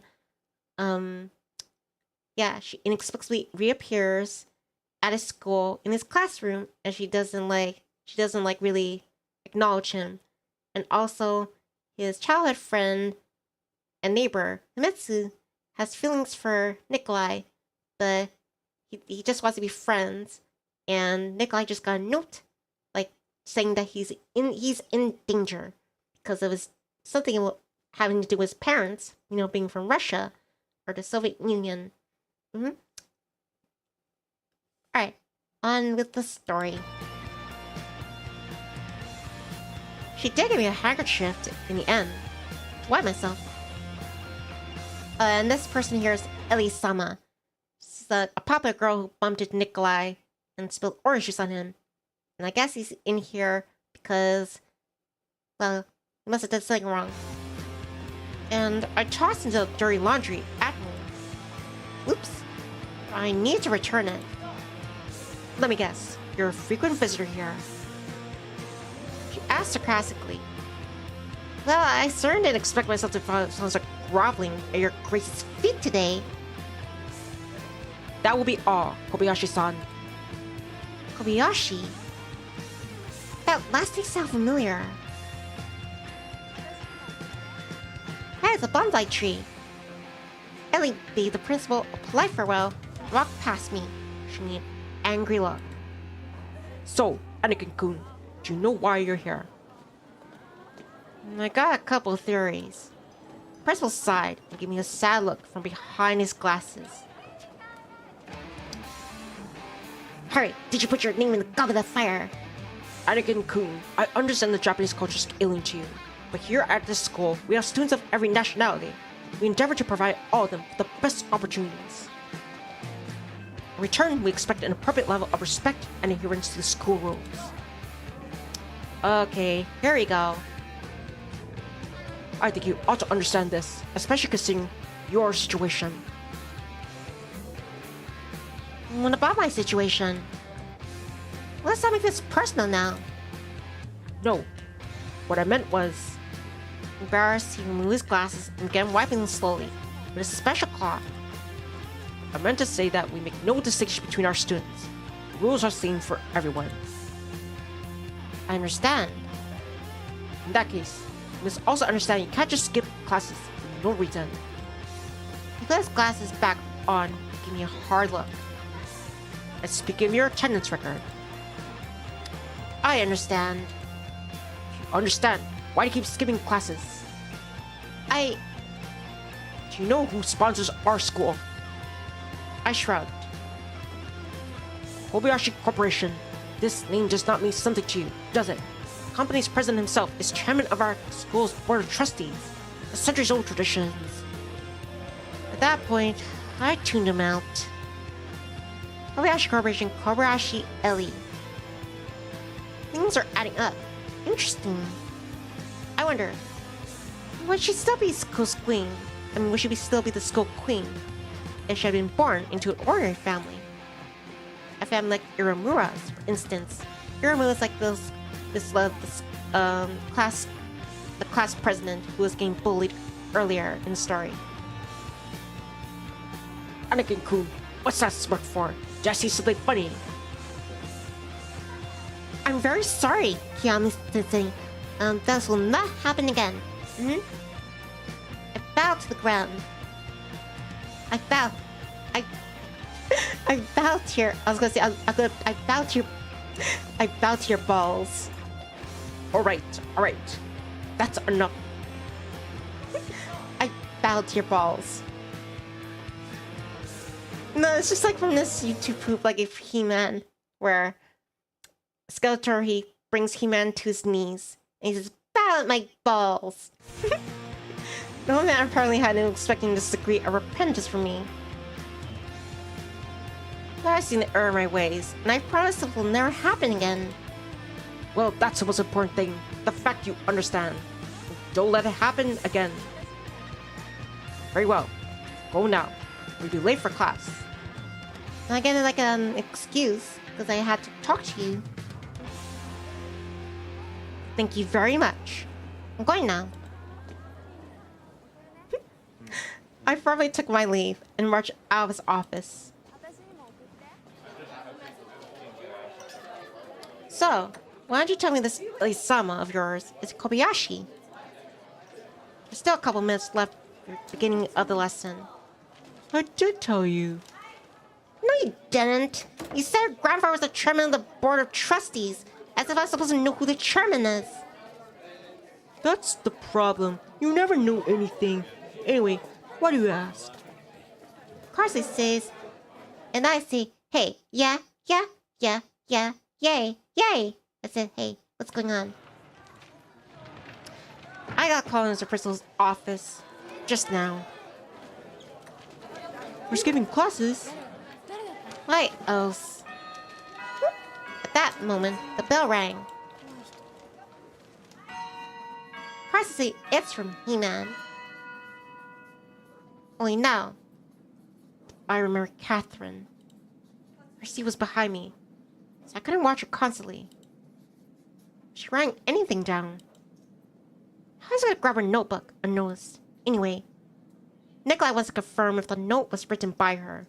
A note warning him that he's doomed, that someone's trying to do something dangerous to him. Surprisingly, I was hardly at all anxious. Sleep had cleared my mind, and I found the whole situation more intriguing than troubling. The closing bell finally rang. Catherine got up and left the classroom. This was my chance. I slowly approached her desk, trying to look as inconspicuous as possible. Yeah, just a little business. Glance around.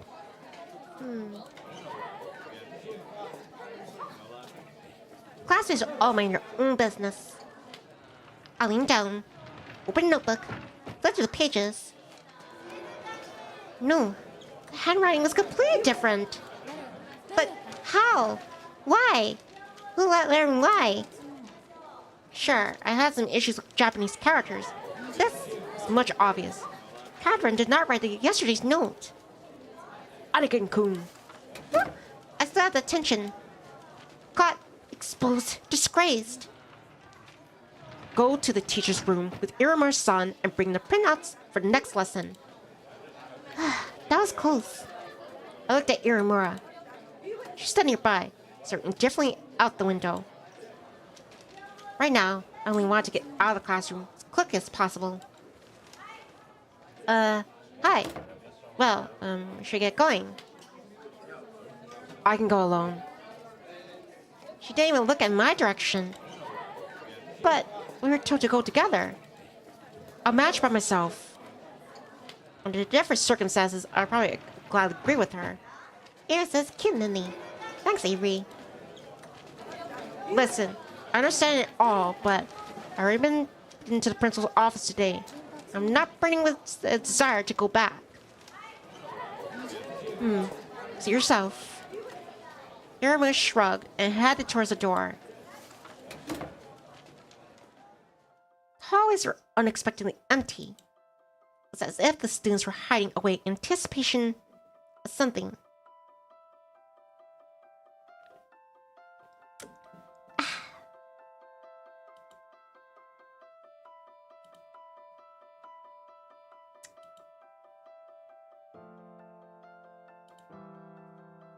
Irimura walked in silence. She was probably mad that I didn't help her yesterday. That awkward silence desperately demanded a conversation to break it. So, do you have to, do this often? I couldn't think of anything better to say.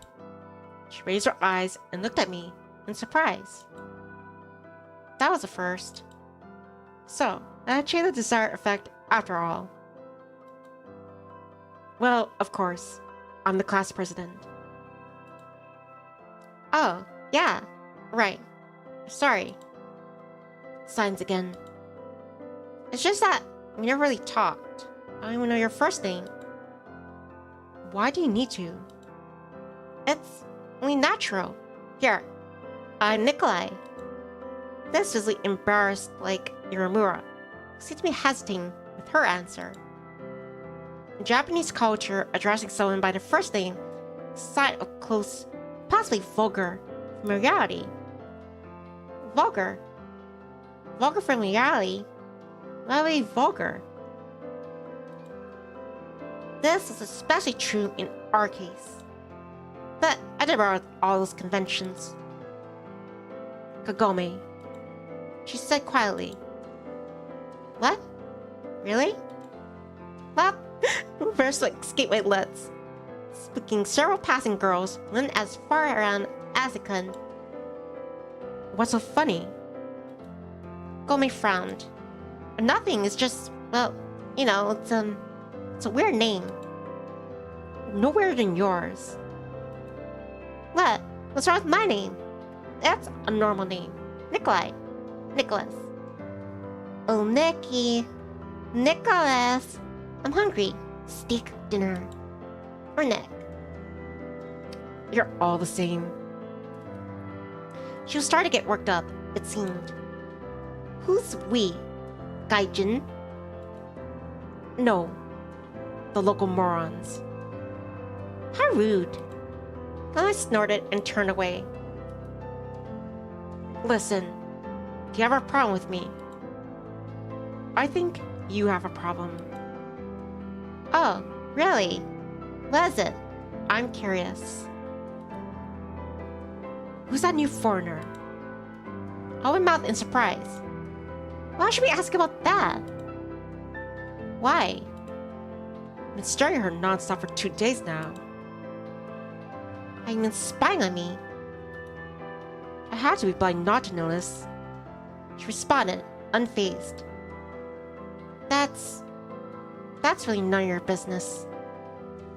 Of course it's not. Kagome smirked. But neither is my life or yours. So why are you prying? She had a point.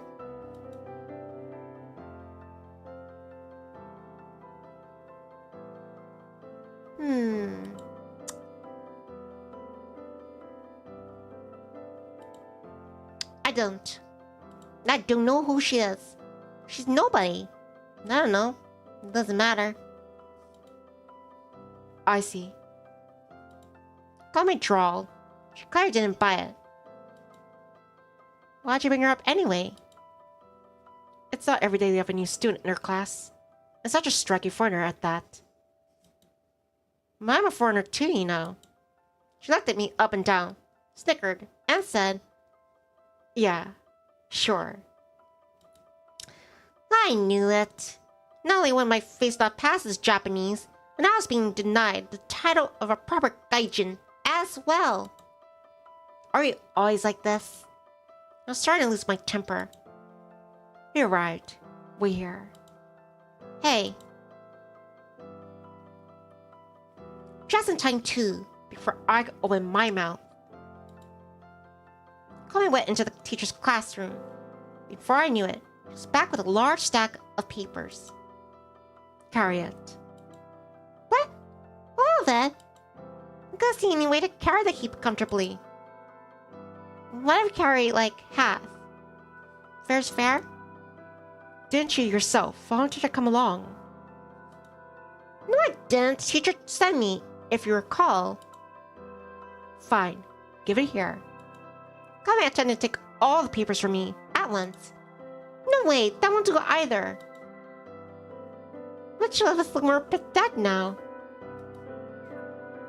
Spurred on my wounded pride, I walked fast so the return trip took considerably less time.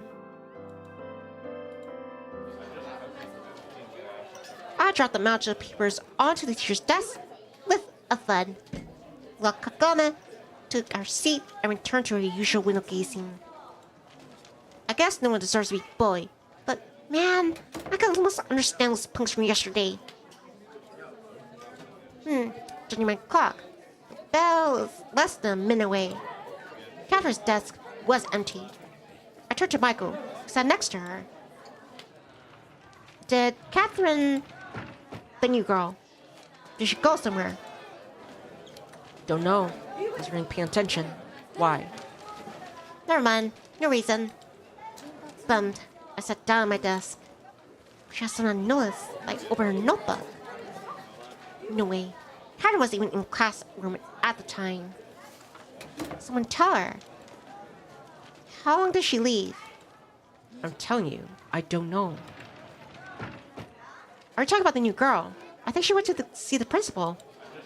Classmate had overheard our conversation.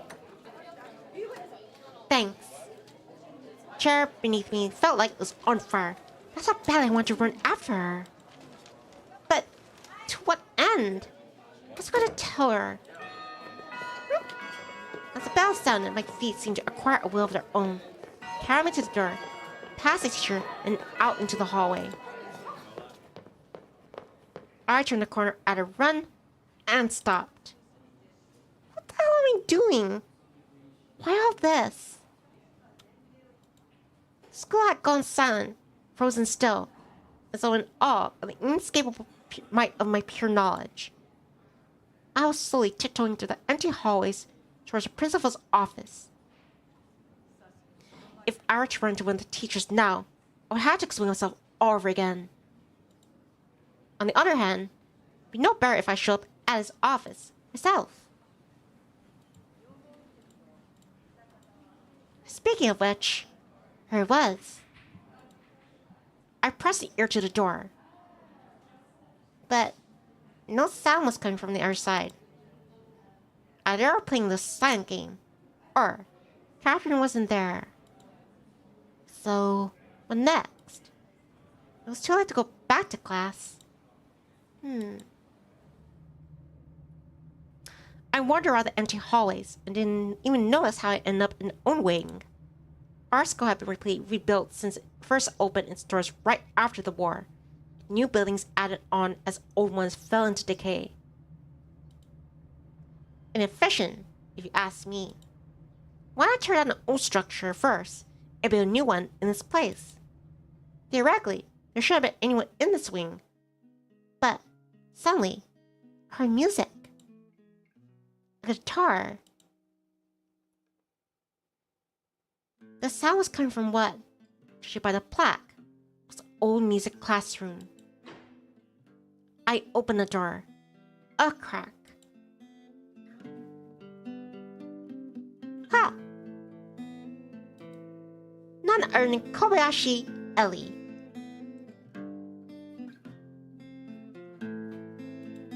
She was the last person I expected to find here.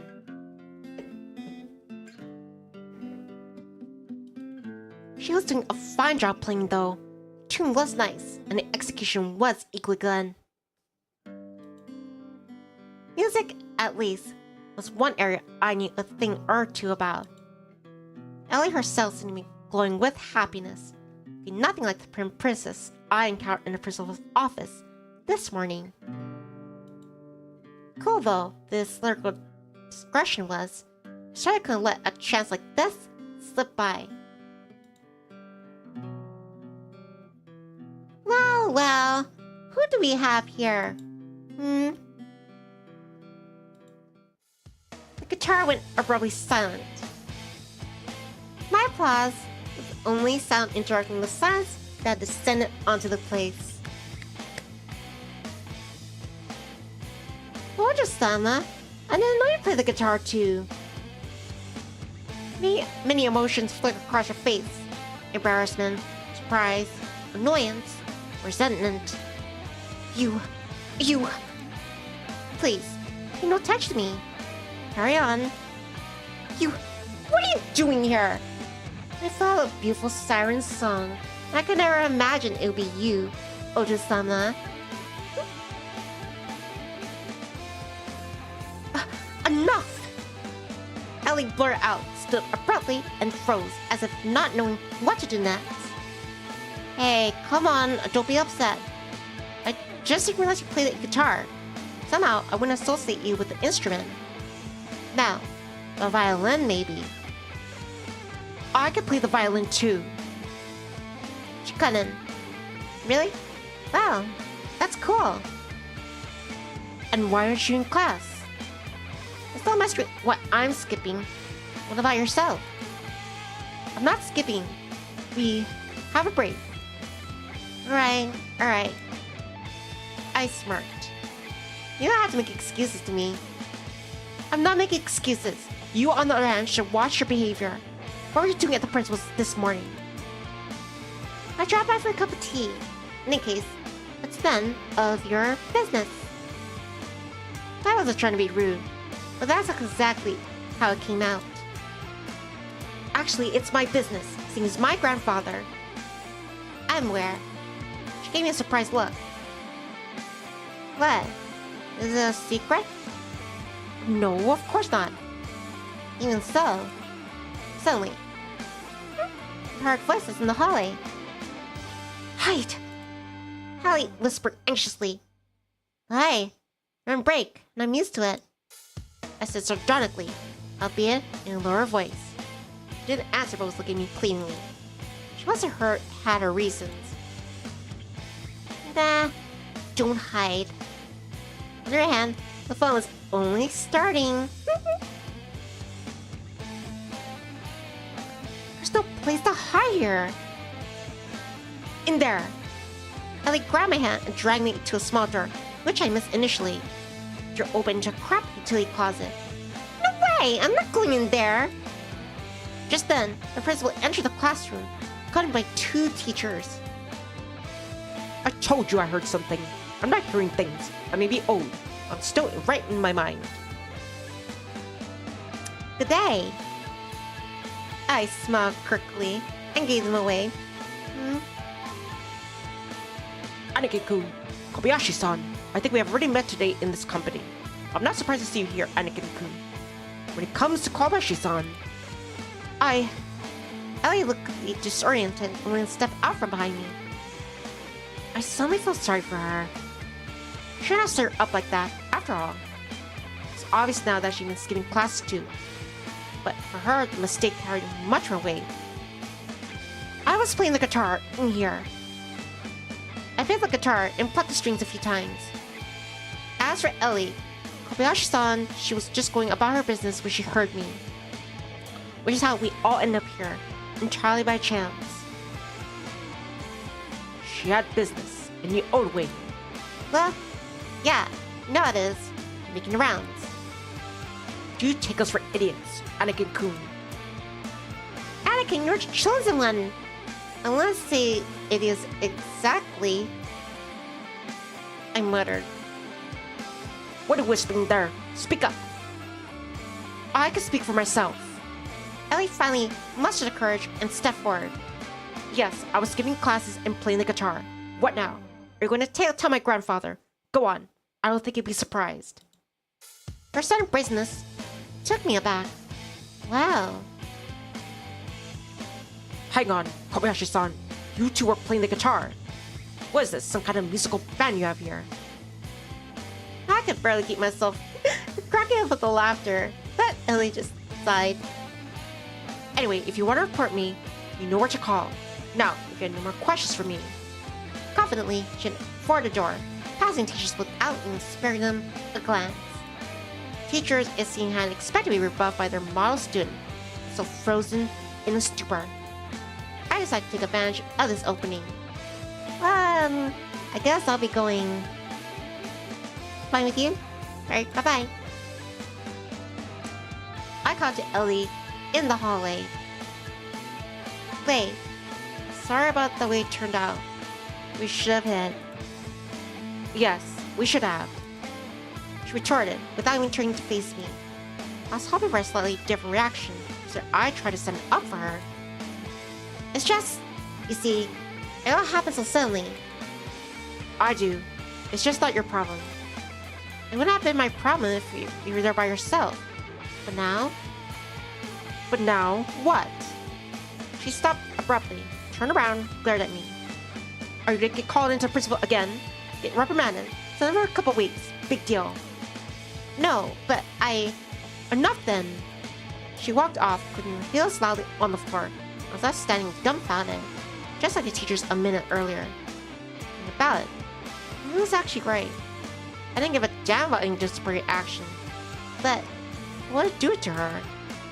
I think I messed up with shatter her image as a spotless princess. If I hadn't been there, she would have hidden herself, and most likely, everything would have been fine. However, there was no point in dwelling on it now. This whole music interlude, I'm trying to forget the reason why I had wound up here in the first place. I've been looking for Catherine. I absolutely no desire to go back to class, or I should expect a nurse scolding. Something skipping was bad enough. I had to run out of the classroom right in front of the teacher. No, thank you. Just in case anything happens, let me save.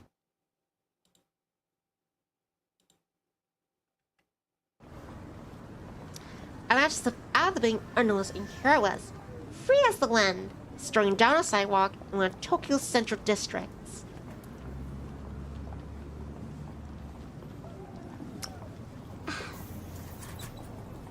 I just wanted to chill out. This whole day had been a waste. Only thing I achieved was determining Catherine had not written yesterday's note.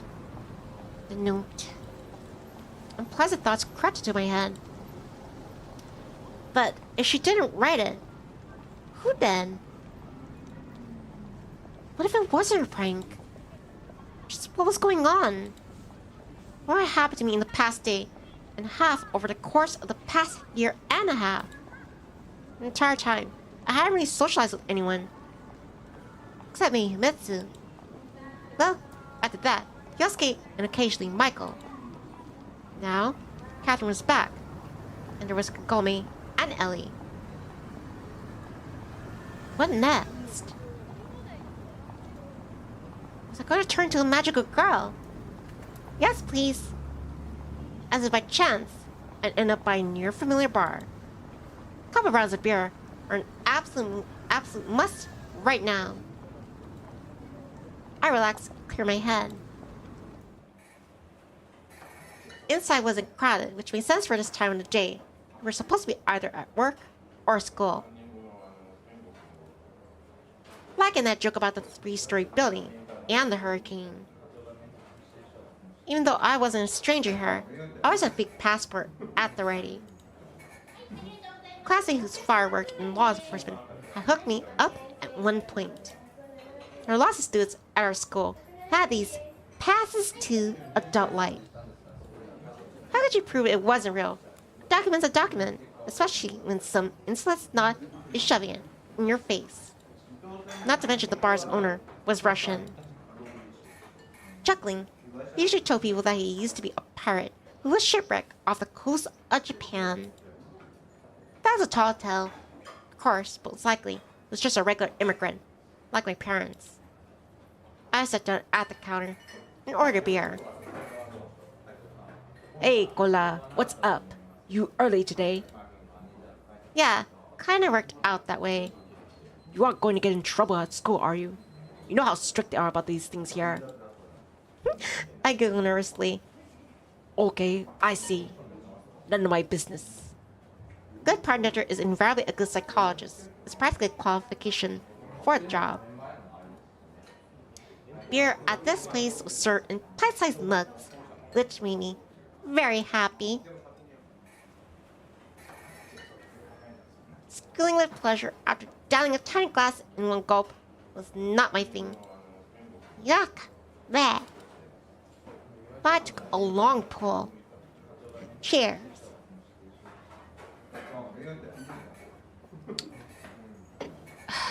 Catherine's back. The bartender raises eyebrows and asks with unfeigned surprise.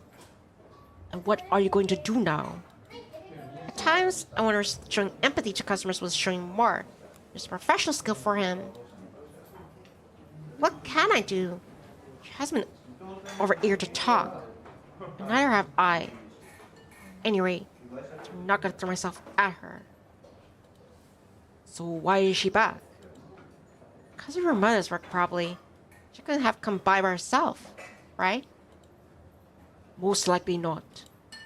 So, I'm in this weird spot now. You know what they say? Life is like a zebra. Black stripe, followed by a white stripe, then a black one again, a black and white one again. Yep, and then the ass. We both laughed. You know what, Kola? Don't get down. He said encouragingly. You still have your whole life ahead of you. Two of you will make up 100 times over yet. If not, you'll find yourself another girl. Lots of them all over here. The bartender spread out his arms, inviting apprehensive looks from the few schoolgirls nestled at a table in the first corner of the room. Thanks for the comforting words. There's so much else besides that anyway. Life is in full swing. And each swing hits you on the head. Jeez, they keep a glossier things under that counter. Bar door flew open. A group of young people entered. Having immediately recognized among them punks from the day before, I instinctively buried my face in the mug. Was I scared? So it seemed. They sat down at the table, ordered beer and cocktails for the girls. Know them? Bartender asked quietly, leaning towards me. I wouldn't say I know them, but they met. I gave an occasional sidelong glance. I wonder if I should get up and leave. Wouldn't that look cowardly, though? Then again, to who? They hadn't even noticed me. No sir did I think that none of the guys got up and walked over to counter. What you looking at? I was really staring at him without even realizing it. Because you have a freaking pompadour. The guilt over yesterday's incident must have been to blame. Just get your school uniform. uniform. What about it? Well, it's the same as mine. Dare tell anyone. Chill out. Interrupted him. As you can see, you're not the only one skipping class here. Why would I incriminate myself? Oh, yeah, right. Guy got all flustered. What a moron. Rich, arrogant, hardened bully. But, thick as a stump. What could the likes of him hope for in life? Daddy's money to last to their old age? I turned away in disgust. Two more guys entered the bar. These ones are older. College students, I guessed. He joined the punks from my school. There's a whole gang of them. The bartender grunted. They come here often. Occasionally. He replied and continued in a low voice. Be careful around them. I heard all kinds of rumors. These fellows won't stop even at murder. They get in trouble. Daddy will just bail them out. And they'll go scot-free. I figure as much. So, what happened between you? Nothing. Forget it. I had absolutely no desire to tell him that yesterday I watched from a distance as they bullied a girl. And that I did nothing but walk past. I felt shame and disgust. Disgust. More than shame. Goila, my man, I respect you and all, but you gotta understand that if anything happened, I wouldn't be able to help you. I got the bar and my family. I get it. Just pour me another one, will you? Well, the voices of the gang of guilty youth were getting ever louder, the laughter sounding even more like the neighing of horses. They were discussing booze ups and parties, who spent how much money on what, who slept with who, and who was next. Typical. I was about to pay my bill, and then when one of them jumped up and shouted, "Right, I don't have anyone at home tonight." A minute later, the bar was quiet again. At least they always pay their bills. The bartender smiled apologetically. I sighed and stood up. Just then, the door opened. Standing in the doorway was Catherine. She noticed, lingered for a moment, and then confidently strolled closer. But she passed right by me and sat down at the counter, a couple seats away. Well, hi, I guess, I said a little while later, after waiting for her to start the conversation. Fat chance of that happening. Hi, Catherine replied indifferently. I shifted to a closer seat while she ordered a cocktail for herself. So, are you also skimming skull? I had to start the conversation in the most neutral way possible. Also, she looked at me, askance. Well, it's nothing new to me. I guess it isn't. I heard you went to the principal. Maybe I did. What of it? The tone of her voice didn't change. Her eyes flashed. Katya, I don't want to start everything up again. Then don't. I'm not...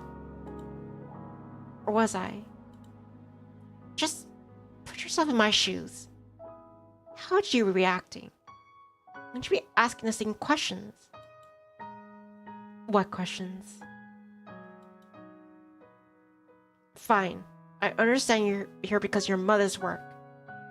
But this particular school... Why? What? Am I getting in your way? Catherine was sipping on her cocktail, an expression of absolute indifference. Maddie is a little invested. No, of course not. It's just... when I think about how we parted... back then... That's all in the past.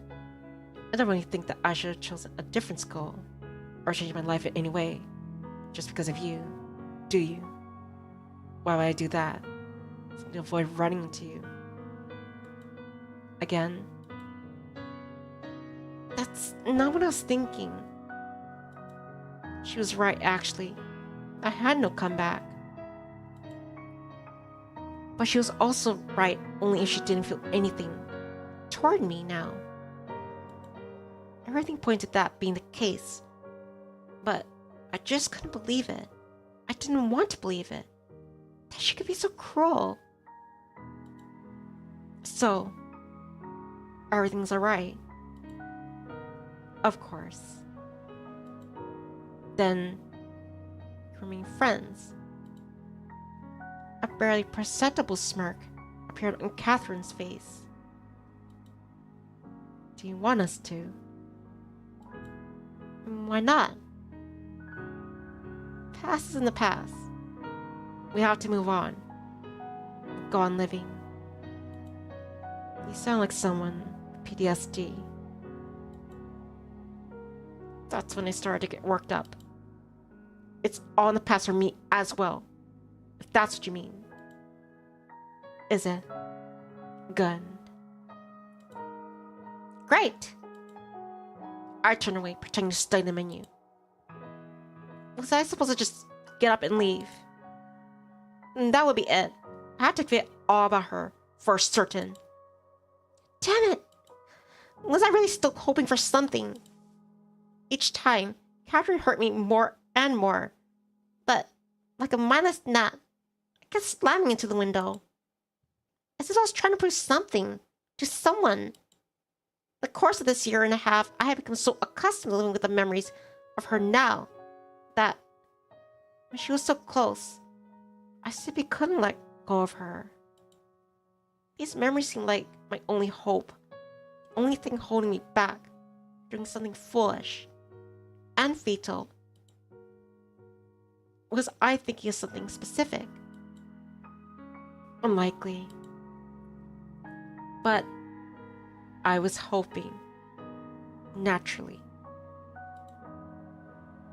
I see you're not wasting any time. Catherine gave me a surprised look. Nothing was worse than indifference. But she got mad at me. I snatched a cocktail out of her hands and said snarlily, "Getting an early start, are we?" As I raised a glass to my mouth, I heard Catherine's indifferent voice somewhere in the background. It's non-alcoholic. It really was. Sorry. I set the glass back down on the counter. You, on the other hand, have kept your habits. I see. What do you mean? I shot over to my empty beer mug, which I tried to move as far away as possible. God damn it, bartender. It's been a long day. A rough day. Yeah? How so? Are you really interested? Just giving up the conversation. Or would you rather I ignored you? I sighed and answered. I was called to the principal's office. Yep, same as always, skipping school. Well, you know me. There was also a curious episode with a certain Oju-sama. Your new girlfriend. Are you mocking me? No, just keep me the conversation. I told you, if I'm disturbing you, I can leave. I don't have a girlfriend. Nor have I ever. I added in a half whisper. I see. And how's Himitsu doing? If you're still interested, you can visit her and ask. I believe you had a falling out with her. Maybe I will go see her. Catherine responded vaguely and glanced towards the entrance. Was she about to leave? Something stung on the inside. I wanted her to stay. Even if she was gonna mock me. Mitsu's fine. I don't know what else to tell you. Same as always. Basically. Same as always. Is she? She drawled. Are you surprised that someone could actually treat me normally? Of course not. I'm happy for Himitsu. I'll definitely visit her if I get the chance. But now I need to go. She set the unfinished cocktail down on the counter and stood up. Alright. I'll see you at school. Catherine nodded and left the bar. Dang, bro. You took a beating. Don't even start. How about a drink on the house? Do you want me to make it up to me? No, thanks. I had enough for today. I left the bar and stretched. I'm stretching. The past couple days of my life resemble some dumb manga. Yoshi's collection. The My Character Catherine felt like more like a soap opera. A vicious, sticky, dark brew at the beginning, but no end. How long is this going to go on? In less than a year, I was going to graduate. And then what? My dad's things were going to last long. And I would need to get a job. Thoughts of higher education didn't even cross my mind. But what skills did I possess? Well, Nikolai, you're always going a VTuber. That's a possibility. Then why not tool intermittently, day after day, like the Japanese? No. Did you know there's a special word in Japanese that means death from overwork? Questions.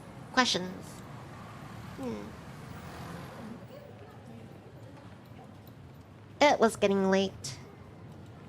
I've been wandering aimlessly around the city for a number of hours, occasionally stepping inside stores, or just window shopping.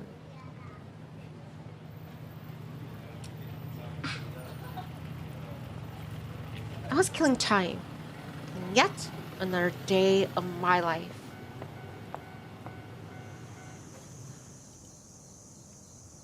It was completely dark by the time I arrived at my house. The lights were on inside. I immediately remembered yesterday's note, and a light shiver ran down my spine. Nah, that was ridiculous. An assassin waiting for a victim inside our house with the lights on. Still, logical or not, someone's obviously inside.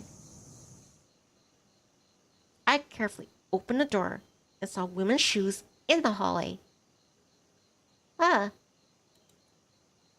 Himitsu. I should have guessed right away. Who else had any of me? Hi. Let me save just in case anything happens. Right now it's 8:38 for me. I think I should stream to 10 at most. Right now it's 8:38. Like 2 more hours? Or 2.5 hours. Now call for this. I guess it'll be part 1. I said nonchalantly, enter the kitchen. Hi. Himitsu was sitting at a set table.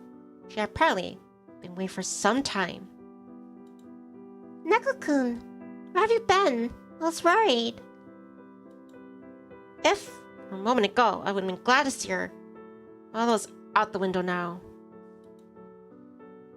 Another interrogation. I asked Kyoshi-kun, and he said you weren't there for the last 2 classes. I wasn't. What of it? I snapped back. Nothing. It's just... What just happened lately that I was worried. Why would you worry about me? Do you think I was going to just drown myself? No, I didn't. Nothing much has happened anyway. I was about to add, at least not to you. But I stopped myself at the last second. After all, Himitsu hadn't done nothing wrong. Meanwhile, she's looking at me expectantly. I had to tell her something. I debated where I should even mention Catherine. It's not like it's a secret or anything, right?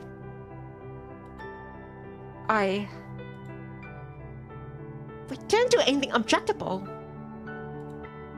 Still, maybe Himitsu didn't need to know about this. Usually I'm all for being honest, but Nikolai, you're not doing yourself any favors. Just don't mention it.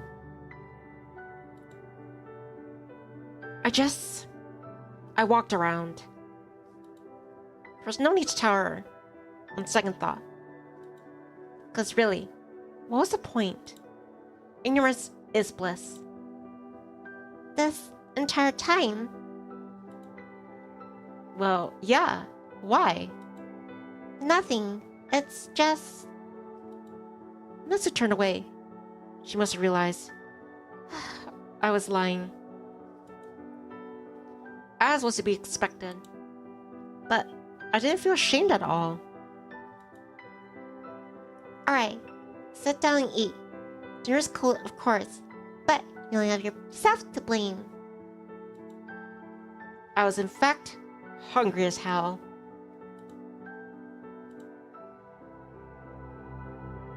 We ate dinner in silence, without talking, without the TV, without even looking at each other. I could almost feel the charge of tension in the air. It was one thing for her to stay silent, but why was Himitsu keeping quiet?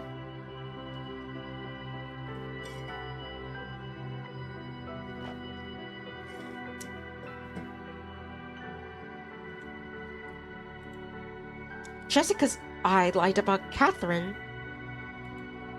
After so many years, Himitsu had come to know me very well. So she knew there were times that it was better to remain silent, and times when it was better to do the opposite.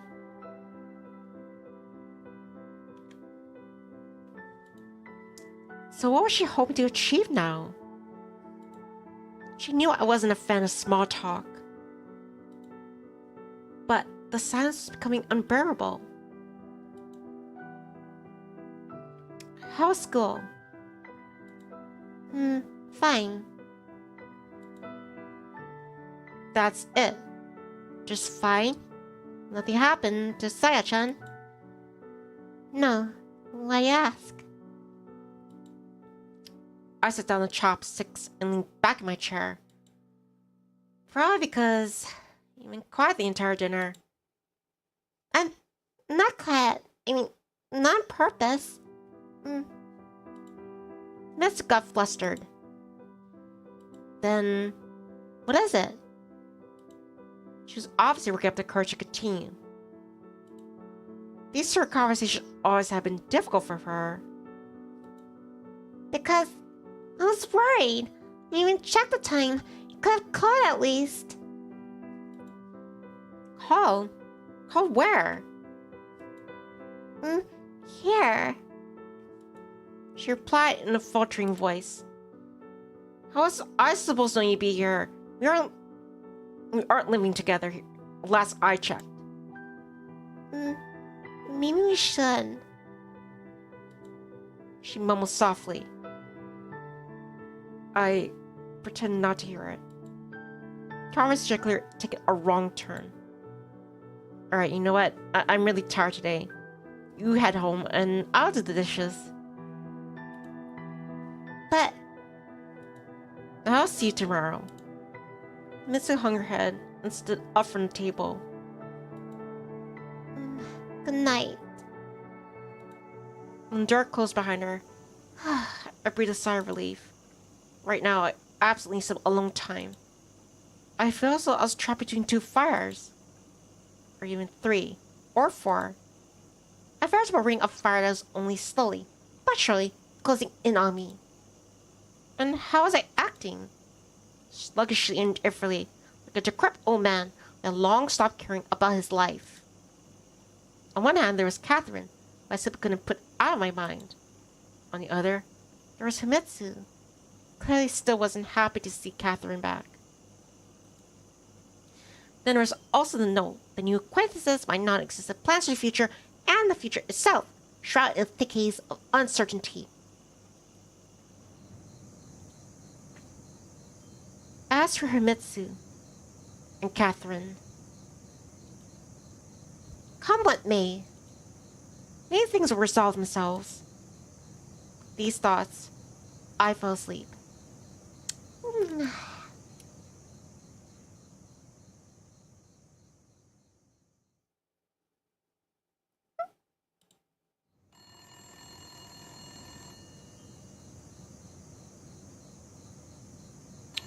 I was looking by the telephone. What the heck? What time is it? You know what time it is? Adventure time. It cost me some pains to make it to the phone. Hello? Mushy mushy. I sound terribly groggy. Nikolai, you are in great danger. You need to be extremely careful. A voice said in Russian. I was still half asleep, so I couldn't understand what was going on. What? Who is this? I repeat, be extremely careful. Pay particular attention to what you are doing, who you talk to, and who you talk about. Voice sounded unnatural, as though the speaker had pressed a cloth against the receiver. Who is this? What do you want? Was he left the note? You've been warned. Beeping. I was really scared. Should I call the police? What should I say? An ordinary school kid of no interest to anyone, a note, and a telephone call. It all added up to a prank. The first thing I did was lock all the doors and unplug the phone. It could have been a prank, but then, who's a prankster? Michael wouldn't do it. Kyosuke, it wouldn't cross his mind. And why did all this start as Catherine returned to Japan? You she didn't write the note. I pulled a blanket over my head. Sleep refused to come. The fear eventually subsided a bit. I told myself that I would try to sort all this out tomorrow, with a fresher head.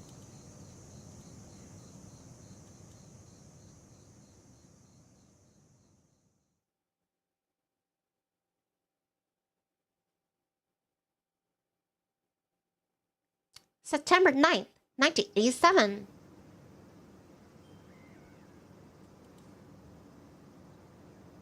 I woke up late. It was already past noon. The house is quiet too. Too quiet, really. I miss school again. Well, to hell with it. After all, my life was on the line now. Or was I being overly dramatic?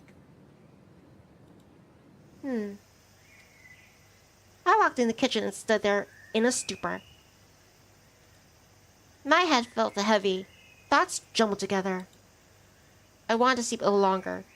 Maybe just another 10 hours. A glass of cold water helped me bring me to my senses. Thumbs up.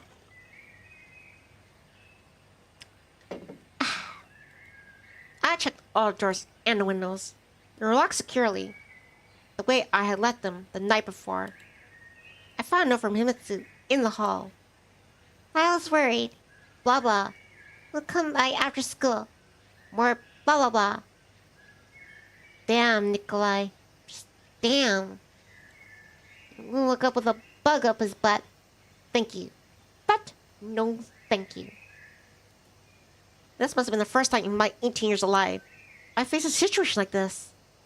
I moved to Japan at an early age. Challenges of adoption, death of my parents. All these have been tough, but they seem more fate than like someone acting against me.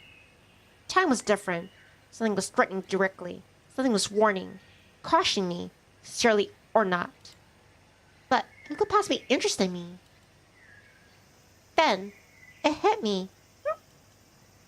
Those are proud that it possibly be one of interest, but it might be my parents. They had immigrated from the USSR, after all, and they worked for Kobayashi Corporation. The voice on the phone yesterday had been speaking Russian. The sound was altered, sure, but it was clearly unaccented. I didn't know exactly what my parents were working on, but it might have been something serious. A lump formed in my throat. Work serious enough to kill for? Avery says, we. The most frustrating thing that was, I knew nothing about it. Except, who's gonna believe me? I had to act fast. I pulled out my dad's old address book and scanned through it for the numbers of his coworkers. A few I met, some I heard of. In any case, anything was better than sitting and waiting. Good afternoon. My name is Nikolai Anakin, and no luck with the first dozen numbers. Some were no longer at their old jobs. Others didn't pick up. One even passed away. I turned the page. There was a number, which in my father's firm, even hand, and underneath it a name. Ichinose-san. Ichinose. Ichinose. I heard that last name before. Long dial tone. 1, 2. After 10, I was about to hang up with a familiar, elderly voice said on the other end, "Hello?" At that point, I remembered Ichinose-san used to visit frequently when I was younger. Pressy, mushi mushi. That's how you greet someone on the phone in Japanese. Mushi mushi. An ever polite, affable, good-natured old gentleman. He used to bring me candy and ask me about school and my hobbies. Firstly, it's Nikko-kun. Then he and Dad would sit together in the garden for long stretches of time, with an air of importance to a lot of smoking and talking. Good afternoon. My name is Nikolai Anakin, and I...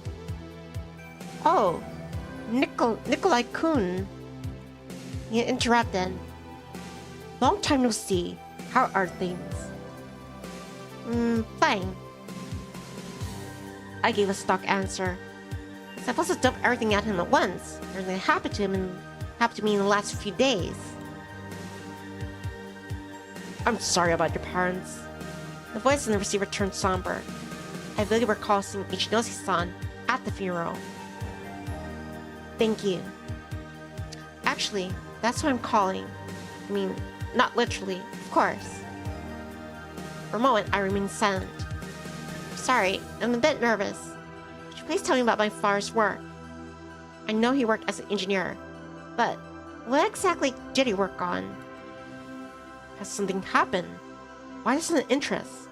Now, of all times. To tell the truth, something has happened. But it's not important. Why not? Could you tell me? Yes, of course, I could. But it's just... Where is it that I actually have to trust him? Just because he's been over to our house a couple times, and been nice to me. So, are you gonna tell me or not? Is some kind of secret? Not a secret, no, but it's somewhat complicated. I get that's complicated, but I'm not a child anymore. I grumbled back. So what happened? Some people came by and asked questions about my father, about his work. I lied. Asked about his work they did. Ichinose stretched outwards ambiguously. What exactly did they ask? I don't know, I mean, I didn't tell them anything because I don't know anything myself. And how did they ask the question? Did they question you? What do you mean? Well, what was the tone? And I was absolutely certain Ichinose knew far more than he was laying on. What's more, Ichinose seemed apprehensive. Should I be worried? That's for you to know. He replied coolly. If I knew anything, I wouldn't be calling you, right? Nikolai, you shouldn't drag yourself into this. Why? Did you know something? Tell me. This concerns me too, you know. No, this is not. In fact, concerning you. And if you lay low, everything will be alright.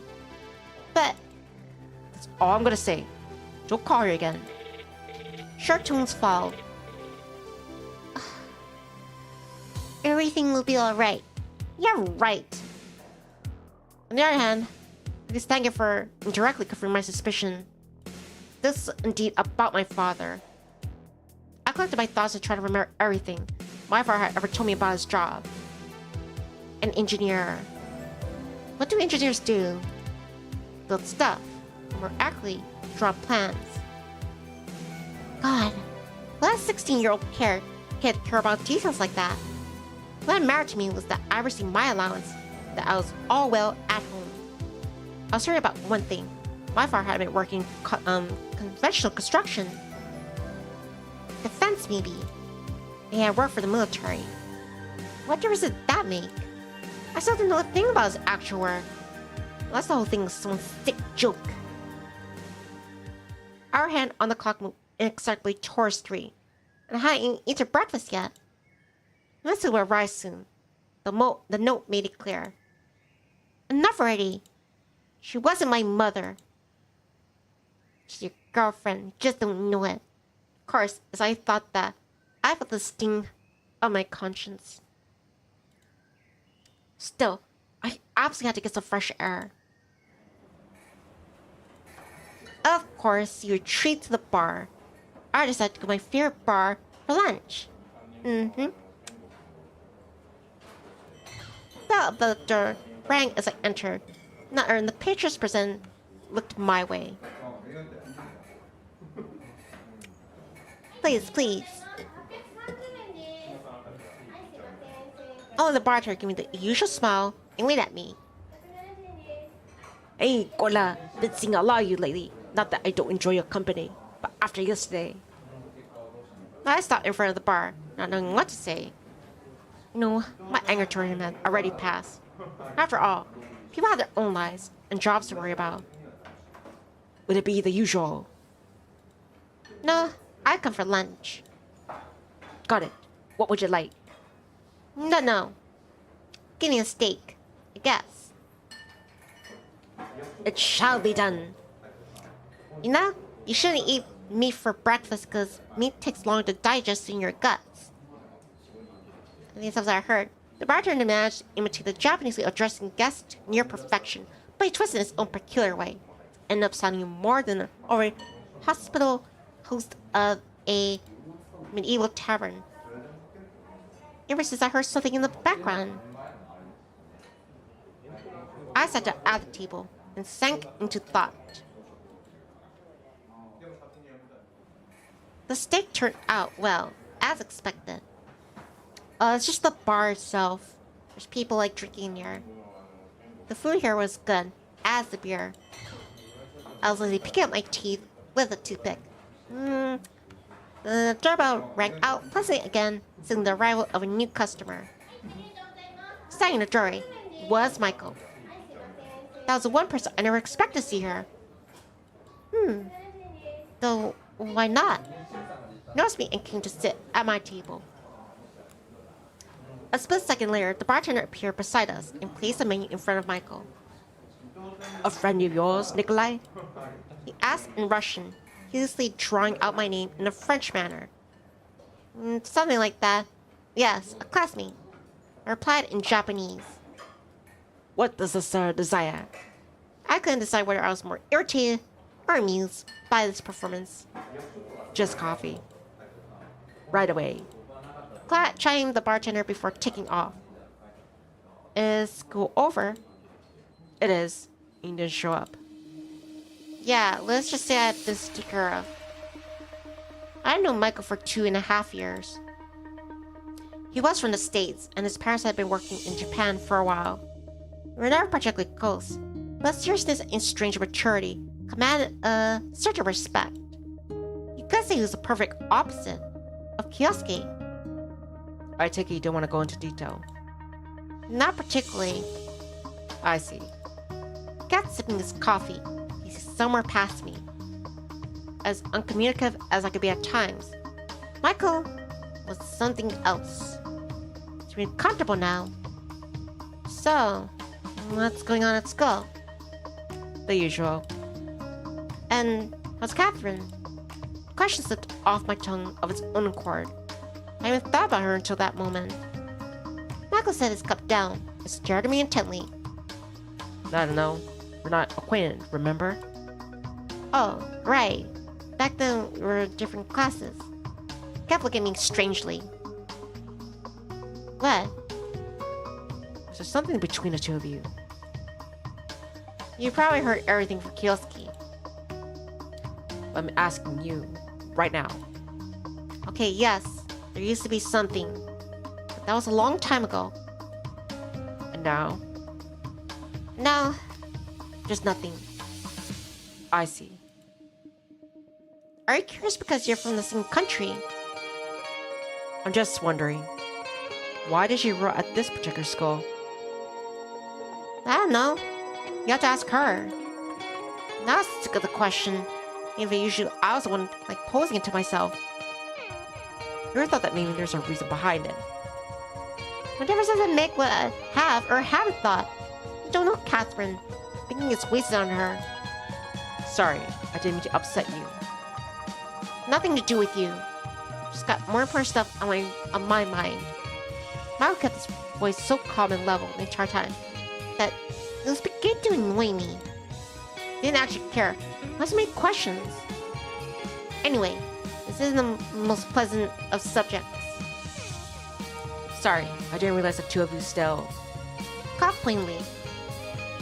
That it was an unpleasant topic for you. But could have guessed. Imagine that. Imagination. I felt like tossing some bills on the table and walking out. But I had a few friends as it was, as this kind of behavior was pretty typical of Michael. Anyone asked about me at school? Not that I heard of. I see. And how are you doing anyway? Not too bad, since I have no free time at all. I'm prepared for college admission. College admission? I dropped the words. Where do you want to go? Back to the States, most likely. What? Tired of this place? I smirked. It's just that higher education's better there. Michael calmly responded. His words touched a nerve. Unlike me, I had little choice. And if I wanted to, the best I could hope for with my grades was a minimum wage job. Our conversation stalled right out of the gates. Well, I think I'll be heading out. I'll see you at school tomorrow. See you. He said in the same level tone. I waved goodbye to the bartender and left. Had the bar been a courtroom, Michael would have been the fifth part of the prosecutor proved to perfection. Stern, cold, dispassionate, operating only on facts. And what would my chance have been there, then, seeing how I flew off the handle at the drop of a hat? I wandered aimlessly around the city, passing street after street, and neighborhood after neighborhood. I found myself in a part of a town where I'd never been before.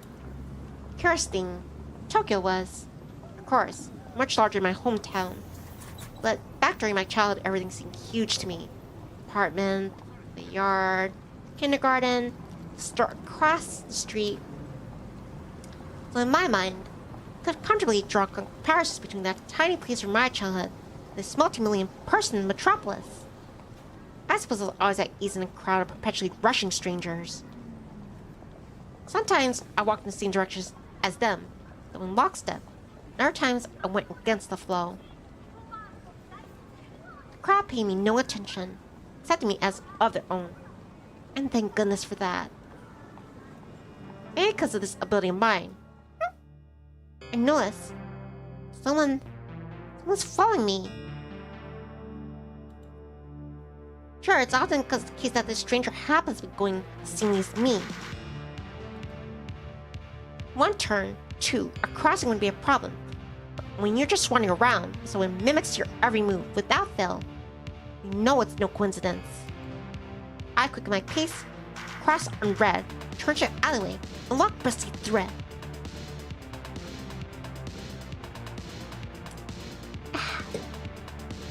It was okay. There were two possibilities. Either I was just being paranoid, or I managed to put some distance between me and him. I pretended to be checking out a TV behind the window of an electronics store. Interesting. There's a plasma LED. The last few minutes passed. A mysterious pursuer hadn't shown up, but I don't think they had that technology back in the 80s. My bad. It occurred to me that I had finally lost my mind. That called for a sedative, or a drink. But I hadn't made it up. I was sure that someone had been following me. Who and why? That was another question. Maybe I relaxed too early. Was it worth checking then?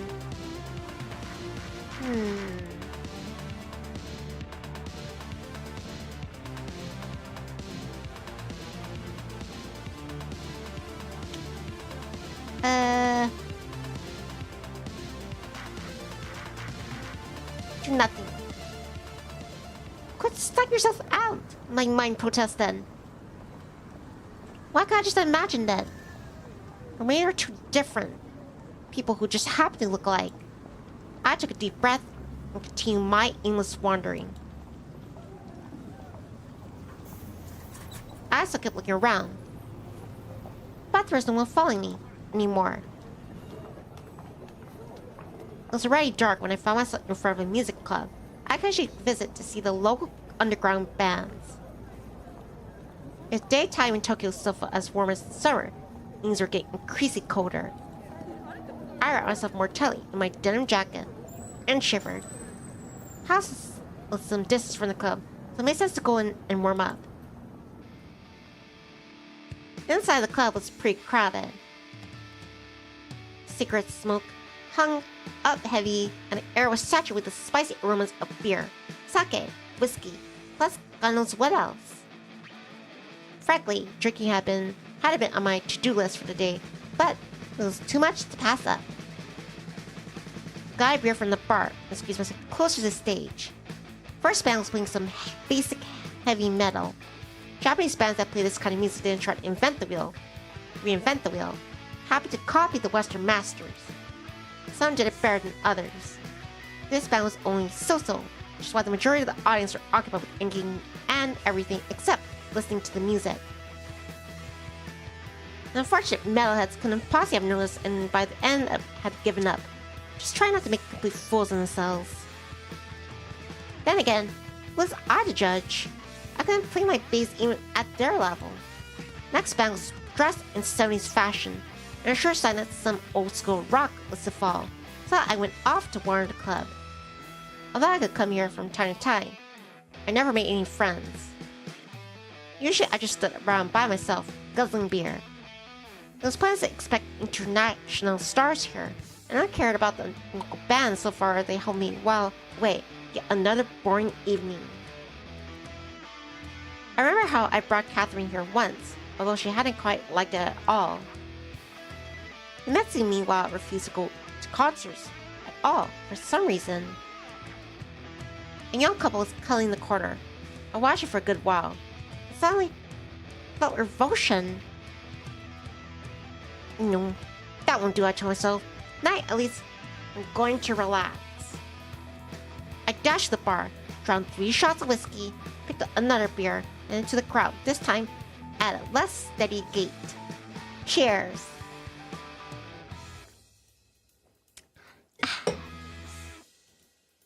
Old Farts had finished playing, and the stage was now occupied by some glam rockers tuning their instruments. Come on, let's get rocking! I yelled. The guy standing near me glanced my way and said, "We're gonna rock, alright? Don't you worry." What are you, playing to, or what? Sure am. Then why aren't you on stage? You're all busy tuning. I don't need any tuning. I'm always tuned. He adjusted his sunglasses. Why was he wearing them indoors? See you. That the guy disappeared into the dressing room. Lights dimmed, and the speakers erupted with the first guitar chords. Hi everybody, we're Z. A familiar face being from over the microphone as bright lights beam down from the rafters. Hi, it's Ellie. Standing center stage in a rather unusual outfit was Ellie, guitar in hand. Standing, then singing, and playing. Now, this I was not ready for. I said out loud, no one could hear me over the thundering music. Here's this episode in the old music classroom, and right back to me. Had the money driven her insane? I couldn't understand learning music on the side. But let's hear. I listened more intently. You were actually pretty good. No wonder I've been asked the headline. The crowd clearly took well to the music too. As the first music ended, Ellie shouted, "Thank you," into the mic and served the audience, regarding me for a second. Did she spot me? Judging by the surprise and even embarrassment on her face, she did. So what?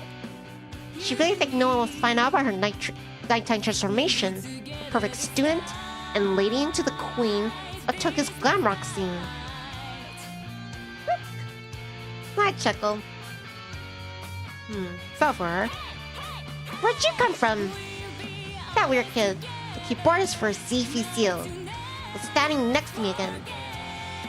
We're just on stage. She's gonna take some effort. Look, we just go to the same school and sort of like know each other. Oh, is that so? His eyes flashing behind his sunglasses. What kind of dumb thing is that anyway? Z-Feel. It's pronounced Zed Feels, like the anime robot, you know? I looked at him skeptically. That is this nice song. Also, I think it's gonna be copyright cleaned. Because when I looked at my past like streams for this, one of them was had a copyright claim, and I think it was from this particular song. That's why I seem to be talking a bit more than usual. Trying to mess with the AI detecting it. It's to attract fans. The Jetpack Club floor was an unique indication ZFC didn't lack for fans, at least not around here. Zip, zip, zip. The crowd was getting hyped up in anticipation of the next song. An instant later, the guy I talked to was back on stage, behind his instrument. He's a magician. You're playing some kind of ballad. Ellie kept shooting angry looks my way. Of course, I was just here so I can distract her from the performance. Still, she did have a nice voice, and played well too. See, this is what's a rock and love, money, and rock and roll. Maybe she did have a gift. And so, to get this far, our obligations and responsibilities as the same of a respected family. Time is finite, after all.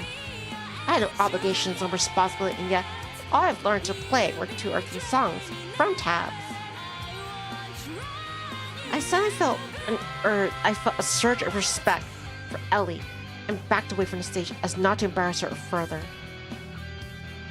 I leaned back against the wall where she couldn't see me. She doesn't do so well without you. Anger imparts strength. What? What the hell? You guys are playing now, as in right now. Right now, there's a solo. This kid was trying to get to me. I went back to stand near the stage. Sing me, Ellie fumbled her strings, a metallic twang rolling out from the speakers. Her fancy service going to lynch me now. But she could recover and carried on playing as though nothing had happened. Once the song was over, before the next one began, Ellie subtly shook her finger at me from the stage. Why not just flip me off? Now that was just ridiculous. Was that my fault? Was she obsessed or what? I mean, planned not to looking at her, because we mind touching on the other members of ZFC. The bassist looked fairly ordinary, almost to a fault. Considering the band style, I have expected edgier attire. Still, he was better at it than I was. How long would it have taken for me to be able to play his part as clearly? I couldn't make out the drummer's features behind his equipment, and unfortunately, I already met the keyboardist. That turned out to be the last song. Audience demanded an encore, but the band quickly disappeared off the stage.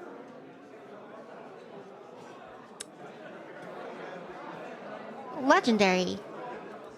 Maybe they didn't have a particularly large repertoire. And what was I gonna do next? On one hand, I wanted to talk to Ellie and tell her that I liked her music.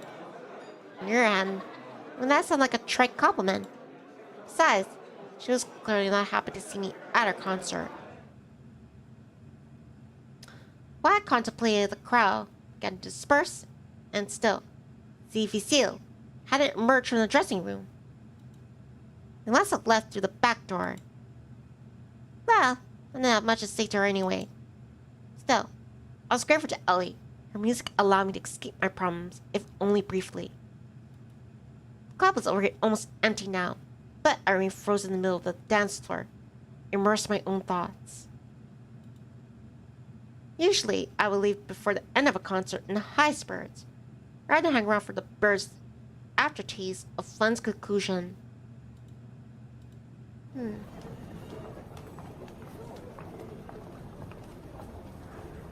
Either it had gotten warmer outside, or alcohol was warming up. Somehow, I made home in no time at all. Another note from Himitsu rested on the doorstep. Sure, this time she could at least let herself in with a key, so I hadn't bolted the door from the inside. She could have made dinner and waited for me, like she'd done the day before.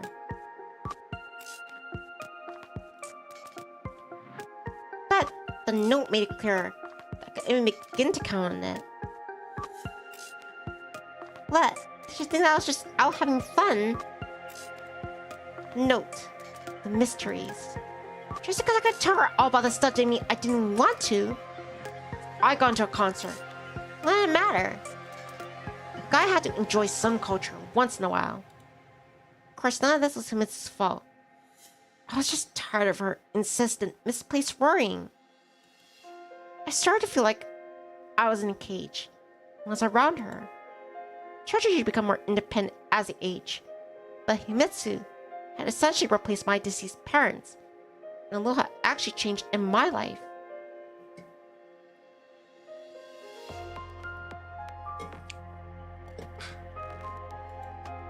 But to take all this for granted, did I really feel no gratitude toward her? Judging my note, she wasn't upset. She wasn't just upset, but hurt too. Maybe I could at least call her. I didn't give any details, just tell her that everything was okay. I could of course stop by her place, but it was already late. I reeked of alcohol, and a phone call was enough in this situation.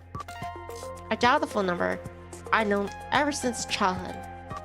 Almost immediately, her voice came over the line. Huh? Nikolai-kun? Just about what I expected. Hi. Sorry, I disappeared today. Sounds at the other end. You wouldn't believe what happened if I had told you I had things to do. Would you?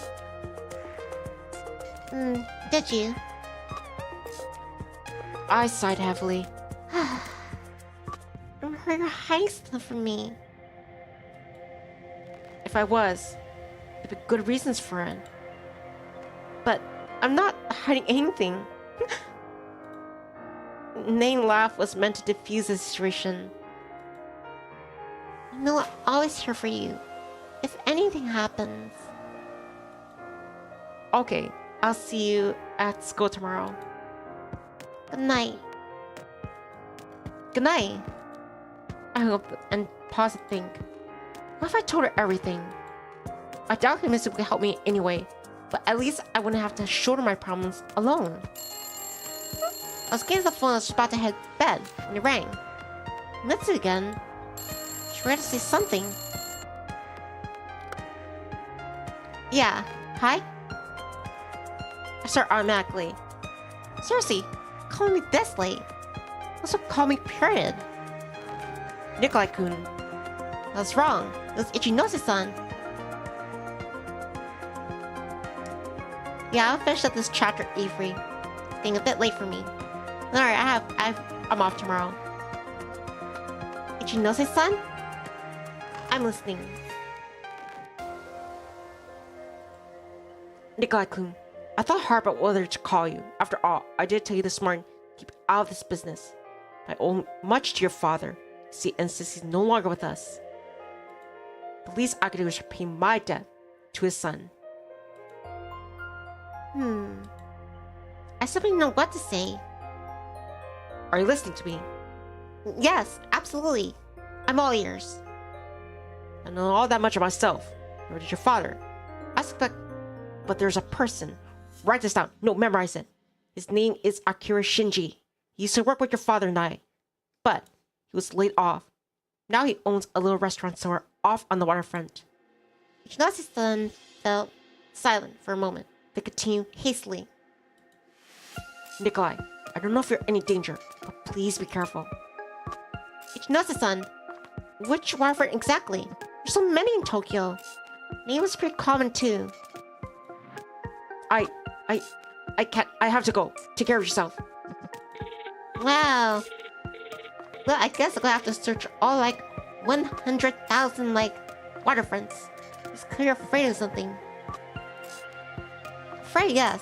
He still called out and warned me. And gave me a clue. The name alone might not end up being enough. For some reason, I felt no fear at that moment. More like reckless excitement and boldness. Probably owing to the quantity of alcohol consumed earlier.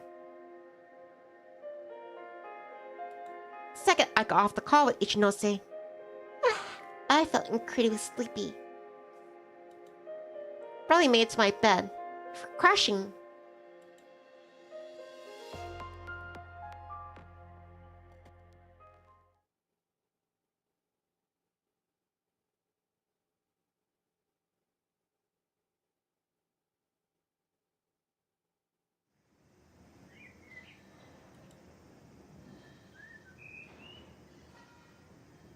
Wait, let me see if Himitsu's here. I woke up early with a headache, a dry heart, and a terrible feeling of the meaningless of existence. Stretch, icky. Good thing I always had aspirin in my medical kit. And again, that's the only thing here in the first place. After washing the pill down, a couple of glasses of water, I read that yesterday, didn't really end too badly.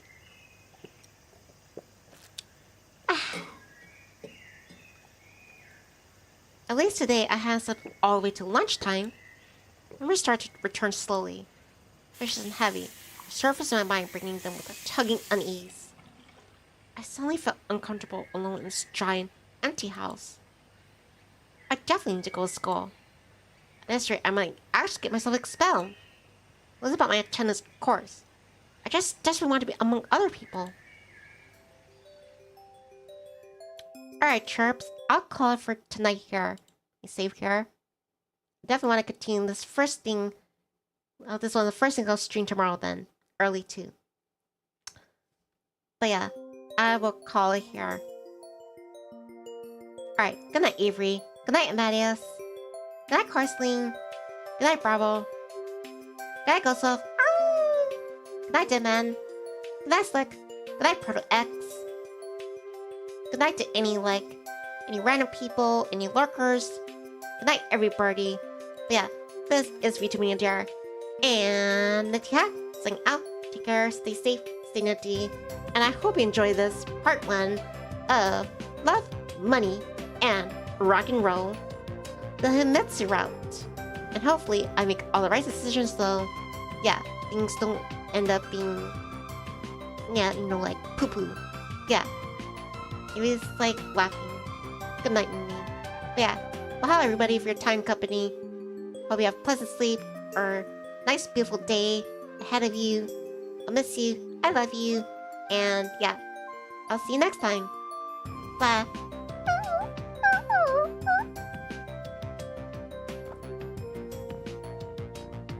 Good night, Ragnarok.